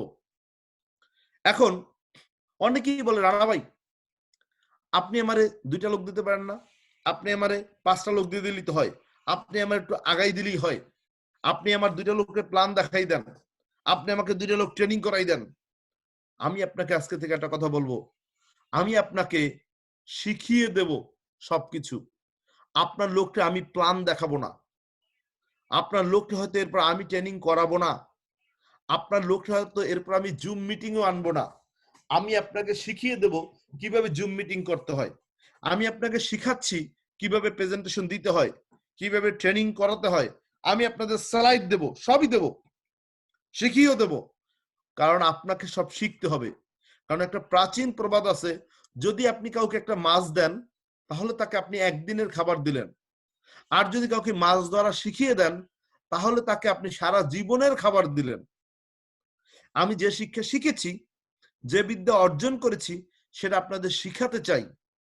আপনাদের ডায়মন্ড আপনারাই হবেন। আমি কিভাবে হয়েছি, কি করেছি, সেই সিক্রেট গুলো আপনাদের সাথে শেয়ার করি। আমি যা ফলো করি এটাই আপনাদেরকে এখানে দেখাচ্ছি। আমি কোনো আপনাকে এমন কোনো কথা বলি না যেটা আমি ফলো করি না। কারণ আমরা বলি ওসিয়াত করো না খাসিয়াত না পাল্টাইয়া। আমরা বলে থাকি নেটওয়ার্ক মার্কেটিং এর যারা আপনাকে শেখাচ্ছে তারা পৃথিবীর সেরা প্রশিক্ষক। কারণ কি, সারা পৃথিবীর বড় বড় যেসব ইউনিভার্সিটি রয়েছে যারা ব্যবসা শেখায়, like Harvard University, Cambridge University, Oxford University, সারা পৃথিবীর যত বড় বড় ইউনিভার্সিটি যারা প্রফেসর, তারা কিন্তু ব্যবসা শেখায়। তারা কিন্তু কেউই ব্যবসা করেন নাই। হার্ভার্ড বিশ্ববিদ্যালয়ের টিচারকে জিজ্ঞেস করবেন আপনি কি কখনো ব্যবসা করেছেন, বলে না, তাহলে আপনি কেন শেখাচ্ছেন? তাই আমি তথ্যগত তাত্ত্বিক জ্ঞান আপনাকে দিচ্ছি। তার কিন্তু কোনো বাহ্যিক জ্ঞান নাই। ব্যক্তিগতভাবে সে কখনো ব্যবসা করেন নাই। ব্যবসায় লাভ হলে কেমন আনন্দ, ব্যবসায় লস হলে কেমন কষ্ট, সেটা সে জানে না, অথচ সে ব্যবসা শেখায়। কিন্তু নেটওয়ার্ক মার্কেটিং এ আপনাকে যারা শেখাচ্ছেন তারা প্রত্যেকে জানে কোনো একটা লোক না বললে কষ্ট কেমন, কোনো একটা লোক হ্যাঁ বললে আনন্দ কেমন, এটা তারা জানে। আপনি হয়তো ভাবতেছেন ইস আমি এত কষ্ট করতেছি, যারা সফল তারাও সেটা করে আসছে। একই পথে আপনি আর আমি বিচরণ, শুধু সময়ের প্রেক্ষাপটে কয়েকদিন আগে কয়েকদিন পরে। কয়েকদিন আগে আমি আপনার জায়গায় ছিলাম, আজকে হয়তো আমি আমার চেয়ারে আসছি। এই বিজনেসে কাজ শুরু হয় ফিল্ড থেকে, সেখান থেকে যাই চেয়ারে, সেখান থেকে যাই চেম্বারে। আজকে হয়তো আমি চেম্বারে আসি, চেম্বারে বসে আপনাকে গাইডলাইন দিচ্ছি, চেম্বারে আসেন, চেম্বারে সুদা পান করেন। কিন্তু আপনি মনে করেন না যে আমি ফিল্ডে ছিলাম না। আমিও ফিল্ডে কাজ করে চেয়ারে এসছি, চেয়ার থেকে চেম্বারে আসছি। আমি আপনার মতো শুধুই ডিস্ট্রিবিউটর হিসেবে জেনাসে জয়েন করেছি, ডায়মন্ড হিসেবে না। ডিস্ট্রিবিউটর থেকে এক্সিকিউটিভ হয়েছি, এক্সিকিউটিভ থেকে জেড হয়েছি, জেড থেকে পার্ল হয়েছি। প্রত্যেকটা সার্টিফিকেট আমার কাছে আছে, প্রত্যেকটা পিন আমি আমার কাছে আছে। পিন আমি চেঞ্জ করেছি আপনার মতোই। আপনাকে আমি একই জিনিসটা শেখাচ্ছি। এই নেটওয়ার্ক মার্কেটিং সবচেয়ে বড় সিক্রেট কি জানেন? এখানে কোনো সিক্রেটই নেই, এটাই বড় সিক্রেট। সবই ওপেন সিক্রেট। এই ইন্ডাস্ট্রিতে প্রত্যেকটা লোক সে যা করে সে আরেকজনকে সে কপি অ্যান্ড পেস্ট করে। অ্যাজ ইট ইজ, আমি এটা করেছি আপনি এটা করেন, আমার জন্য এটা হয়েছে আপনার জন্য এটা হবে। আমি এভাবে সাবধান শিখেছি, আমি হয়তো ভুল করেছি বাট আপনাকে কারেক্ট করার চেষ্টা করতেছি। আমার হয়তো রোড তৈরি করতে হচ্ছে, আপনি একটা তৈরি হওয়া রোডে আসতেছেন। আপনি হয়তো আমার কষ্টের দিনগুলো দেখেননি, আপনি একটা বানানো রাস্তায় গাড়ি চালাচ্ছেন, বাট তিল তিল করে এই প্রাসাদ কিন্তু আমার গড়তে হয়েছে, এই সিস্টেম কিন্তু বানাতে হয়েছে, এই পজিশনে অ্যাচিভ করতে হয়েছে। আপনি আমার সাজানো বাগান দেখতেছেন বাট আমার কষ্টের দিনগুলো দেখেননি। এমনও দিন গেছে যে আমি রাতের পর রাত গাড়ি ড্রাইভ করেছি। এমনও দিন গেছে আমি রাতে খাবার সময় পাই না, দুপুরে খাবার সময় পাই না। এমনও দিন গেছে আমি অফিসে ঘুমিয়েছি। Not have to but I wanted to, because it's about responsibility, it's about commitment. আমি অনেক লোকের সাথে কমিটমেন্ট করেছি তাকে হেল্প করব, অনেক লোকের হেল্প করার মাধ্যমে আমার অ্যাচিভমেন্ট অর্জন হয়েছে। সো আপনাকে প্রত্যেকটা জিনিস শিখিয়ে দিচ্ছে এই কারণে যে আপনি যেন এটা পারেন, এবং এর পাশাপাশি আপনাকে কিছু ইতিবাচক প্র্যাকটিস করতে হবে। যেমন আপনাকে যদি কেউ বলে কেমন আছেন, আমরা অনেক লোক উত্তরে বলি যেমন দোয়া করেছেন। এখন আপনি চিন্তা করেন, কোনোদিন কি কোনো লোকের জন্য আপনি দোয়া করছেন সে কেমন আছে? তাহলে সে মনে মনে ভাবতেছে আমি দোয়া করলে তুমি ভালো থাকো, তাহলে তোমার তো কোনোদিন দোয়া করিই নাই, বাইশে সেরই তো ভাগ্য ভালো। তাইলে আপনি তারে কোনোদিন দোয়া করেন নাই, অথচ বলে যেমন দোয়া করছেন। আপনার এখন থেকে অ্যাটিটিউড হবে, আপনার উত্তর হবে আলহামদুলিল্লাহ খুব ভালো আছি, আলহামদুলিল্লাহ খুব ভালো আছি। এই কিছু কিছু জায়গায় আপনার কারেকশন করতে হবে।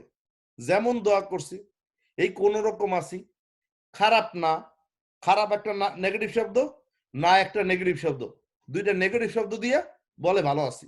ডাইরেক্ট বলতে পারে না খুব ভালো আছি। আপনি এখন থেকে প্র্যাকটিস করেন আমি খুব ভালো আছি, আল্লাহ তাআলা আপনাকে ভালো রাখবে।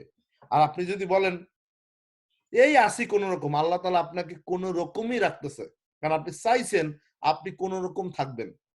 আপনি মনে রাখবেন আপনি যেমন চাইবেন আল্লাহ তাআলা তেমনই রাখবে। ইন্নামাল আমালু বিন্নিয়াত, নিশ্চয়ই প্রত্যেকটা কাজের কর্মফল নিয়তের উপর নির্ভর করে। কারণ আপনি মানুষ যেভাবে দোয়া করছে সেভাবে থাকতে চান, আর মানুষ আপনার জন্য কোনোদিন দোয়াই করে নাই, তাহলে আপনি কেমন আপনি যে বাইসে আছেন এটাই তো ভাগ্য ভালো। কারণ মানুষ তো দোয়া করে নাই আপনার জন্য। আপনি কারোর জন্য কি দোয়া করেন? করেন না। তাহলে আরেকজন আপনার জন্য দোয়া করার টাইম কই? সে তো নিজের জন্য দোয়া করার সময় পায় না। সো আপনাকে আপনাকে নিজেকে নিয়ত করতে হবে আমি ভালো থাকবো। আপনি নিয়ত করেন আপনি ভালো থাকবেন, আল্লাহ আপনাকে ভালো রাখবেন। আর আপনি যদি যেমন দোয়া করছেন বলেন, তাহলে আপনার চিত্র হবে বাম পাশের লোকটার মতো, কোন রকম বেঁচে থাকবেন। আর যদি মনে করেন খুব ভালো আছি, তাহলে চিত্র ডান পাশের মতো খুব ভালো থাকবেন। টোটাল ডিপেন্ড করবে আপনি কোন রকমের চান। এরপর আপনার প্র্যাকটিস কি? হ্যান্ডশেক। অনেক লোক হ্যান্ডশেক করে কোন রকম, মানে মনে হয় যে না কিছুই লাগে না, হাত মনে হয় যে কোন রকম ভাঙ্গি চুরে পড়ে। আপনি যখন হ্যান্ডশেক করবেন আপনার হাতের উষ্ণতা যেন বিনিময় করেন, হালকা একটা জাকি দেবেন হ্যান্ডশেক করে, যেন সে আপনার জাকি শুনে বুঝতে পারে আপনি ভালো আছেন। আর মরার মতো এরকম দেন, তাহলে বুঝতে আপনি মরে যাচ্ছেন মনে হয়, এই কাঁপতেছেন, কাঁপুনি রুগী। আর আপনি হাত ধরে আপনার হাতে জাকুনি দিয়ে বুঝতে হবে যে আপনি কিছু একটা করতেছেন। আর হ্যান্ডশেক, আবার অনেক হাতের মধ্যে এরকম চুলকায়, এগুলো করা যাবে না। হালকা একটা চাপ দিয়ে বুঝতে দেবে আমি ভালো আছি। দেখবেন সফল লোকদের সাথে হ্যান্ডশেক করবেন, হ্যান্ডশেক করলেই বুঝবেন তার হাতের উষ্ণতা বিনিময়ের মধ্যে বোঝা যায় সে কেমন আছে। আর ব্যর্থ লোকের সাথে হ্যান্ডশেক করবেন, তাও দেখবেন তার হাতের জাকুনি দেখলেই বুঝবেন। আর আমরা তো জানি যত জাকি তত নেকি। সো আপনার একটু দুই একটা জাকি দিতে হবে। আর এখানে যত জাকি তত টাকা। সো জাকি দিতে হবে দুই একটা। এখন আপনি বলতে পারেন যে ভাই এগুলো হইলে লাভ কি? এগুলো আপনাকে ডায়মন্ড বানাবে। আর ডায়মন্ড হইলে কি হবে? ডায়মন্ড হইলে যে কেমন হবে এরা ডায়মন্ড হইলেই বোঝা যাবে। যেমন আমরা রসগোল্লা দেখতেছি, রসগোল্লার টেস্ট কেমন যারা রসগোল্লা খায় না তারা কি বুঝবে? যারা রসগোল্লা খাইছে দেখবেন আমাদের আব্দুল্লাহ রসগোল্লা, জ্যাকসন হাইডের, কি চমৎকার, রাইট? না খাইলে কি বোঝা যাবে? যাবে না। সো এই রসগোল্লা যে খাইছে সেই বুঝবে রসগোল্লার টেস্ট কেমন। ডায়মন্ডের টেস্ট কেমন ডায়মন্ড হইলেই বোঝা যাবে। সো আপনাকে এখনই ডায়মন্ডের টেস্ট নিয়ে চলতে হবে। নিজেকে ডায়মন্ড মনে করে আপনাকে পথ আগাইতে হবে। আর ডায়মন্ড হইলে কেমন লাগবে এটা ডায়মন্ড না হই আপনি বুঝবেন না। এখন যদি বলে ডায়মন্ড হবেন, ইয়েস, মনে হচ্ছে ডায়মন্ড হতে পারবেন, হ্যাঁ পারবেন, মনে হচ্ছে যে আপনি ডায়মন্ড দিতে পারবেন। এখন এখানে আপনিও সফল হইতে পারবেন অবশ্যই। আর যদি ডায়মন্ড হন তারপর আপনার শেষ জীবনটা এরকম রঙে রঙে রঙিন হবে।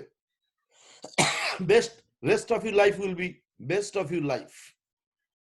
সারা পৃথিবী ব্যাপী আপনি ঘুরবেন ফ্যামিলি নিয়ে, লাইফটা রঙে রঙে রঙিন হবে।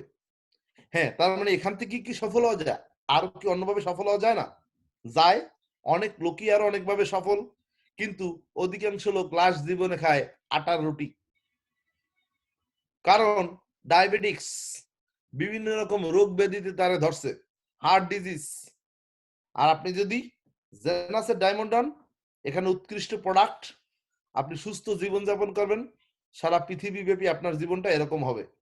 আর যদি অন্য জায়গায় হন হইতে পারেন, বাট আটা রুটি খেয়ে চলতে হবে। বড় বড় ধনীরা দেখবেন আটা রুটি খায়, কারণ আর কিছু খাইতে পারতেছে না। আপনার লাইফটা সুস্থ এবং সুন্দর এবং সচ্ছল করতে হবে, যেন আটা রুটি না সারা পৃথিবী ব্যাপী আমরা থাকতে পারি। এখন এত কথা বললাম, এটা শুনে যদি মনে করেন যে না রানা ভাই বলছে আর উড়াই দেবো, তাইলে কিছুদিন পর গালে হাত দিয়া আপনার মনে করতে হবে, ইস রানা ভাইয়ের কথা যদি শুনতাম আজকে আমার লাইফটা কত সুন্দর হইতো। এই আফসোসটা আপনার কিন্তু করতে হবে। সো যা বলছি এটা আমল করেন, নইলে গালে হাত দিয়া ঠিকই কিন্তু আপনার আফসোস করতে হবে, ইস রানা ভাইয়ের কথা শুনলাম না, এত বললো শুনলাম না।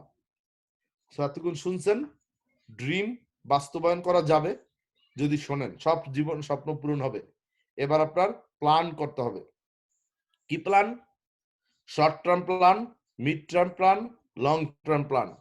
স্বপ্ন পূরণের জন্য আগামী 3 মাসে কি কি কাজ করব, আগামী 6 মাসে আমি কি কি কাজ করব, আগামী 1 বছরে আমি কি কি কাজ করব, এই গোল আপনি আজকে সেট করবেন। আমরা সাধারণত 3 মাসে বলি সাফার হন, 6 মাসে বলি সাফার 50 হন, আর 1 বছরে বলি আপনি রুবি ডিরেক্টর হন। তাহলে আপনার প্রাথমিক ছোট ছোট সকল স্বপ্ন পূরণ করা সম্ভব। এরপর 2 বছরে ডায়মন্ড হন, আস্তে আস্তে মাঝারি সাইজের স্বপ্নগুলো পূরণ করা সম্ভব। পরবর্তী 2 বছরে সব বড় বড় সাইজের স্বপ্ন পূরণ হবে ডায়মন্ড হওয়ার পর ইনশাআল্লাহ। সো এই স্বপ্নগুলো বাস্তবায়নের জন্য, প্ল্যানিংটা বাস্তবায়নের জন্য আপনার কি করতে হবে? প্রশিক্ষণ নিতে হবে নিয়মিত। যেমন আগামী 1 তারিখ থেকে আমাদের প্রশিক্ষণ হবে basic training, mindset, yes I can, attitude building, leadership training, product demonstration, mat for success. আমরা নতুন 3টা ট্রেনিং আনছি, mindset, yes I can, attitude building. প্রতি মাসে আমরা 3টা নতুন ট্রেনিং আনবো, আর আগের 4টা ট্রেনিং কন্টিনিউ করব। সো এটা আমাদের আগামী 1 তারিখ থেকে শিডিউল। 1 তারিখ বলতে নেক্সট স্যাটারডে কে আমরা 1 তারিখ মনে করতেছি। স্যাটারডে ট্রেনিং হবে বেসিক প্রোডাক্ট ডেমো, সানডে হবে বেসিক ট্রেনিং, মানডে হবে ইয়েস আই ক্যান, টুয়েসডে হবে ম্যাট ফর সাকসেস, ওয়েডনেসডে হবে অ্যাটিটিউড বিল্ডিং, থার্সডে হবে মাইন্ডসেট, ফ্রাইডে হবে লিডারশিপ ট্রেনিং। এটা হচ্ছে আমাদের আগামী মাসের শিডিউল, মানে দ্যাট মিন্স আগামী স্যাটারডে থেকে আমাদের টাইম শিডিউল এটা। যেহেতু আমরা স্যাটারডে থেকে ধরি, তাহলে নেক্সট স্যাটারডে কিবার কত তারিখ পরে, সেদিন থেকে আমাদের প্রথম মাস শুরু। সো উইকটা ঠিক রাখবো, স্যাটারডে থেকে আমরা সবাই এটা স্লাইড নেই, এই ট্রেনিং গুলো আমরা করব। নেক্সট মাসের পার্সোনাল ডেভেলপমেন্ট, নতুন লোকরা কিছু জিনিস পাবেন, ওল্ড লোকরা কিছু জিনিস পাবেন। সো পরবর্তীতে আমরা আবার ঘুরে আবার পরে এই ট্রেনিং এ আসবো, কিছু আগেরটা যোগ করব, কিছু নতুন রাখবো। সো ট্রেনিং ভেরি ইম্পর্টেন্ট, আপনার ট্রেনিং এ মাস্টার হতে হবে। আর ট্রেনিং এর পর অ্যাকশন নিতে হবে। কিরকম action? Personal work, team work. কিছু কাজ আপনি নিজে করবেন, কিছু কাজ টিমের সাথে করবেন। সো এটা হচ্ছে আমাদের অ্যাকশন, তাইলে আমরা হবো সফল। কারণ আমরা শুনেছি সফল হওয়ার জন্য কয়টা কাজ? Dream, plan, believe, dream, plan, training and action. আমরা নিজেরা কাজ করব কিছু, আমরা টিমের সাথে কিছু কাজ করব, যেটা আমরা প্ল্যানিং ফর অ্যাকশনে দেখবো, কিংবা 90 ডেজ রানে দেখবো আমাদের নিজেদের কাজ কি, টিমের কাজ কি। আজকে আর আমরা নিজেদের কাজ এবং টিমের কাজ আলোচনা করলাম না, আজকে এখানেই শেষ। যথারীতি আমরা অতি সংক্ষেপে আগামী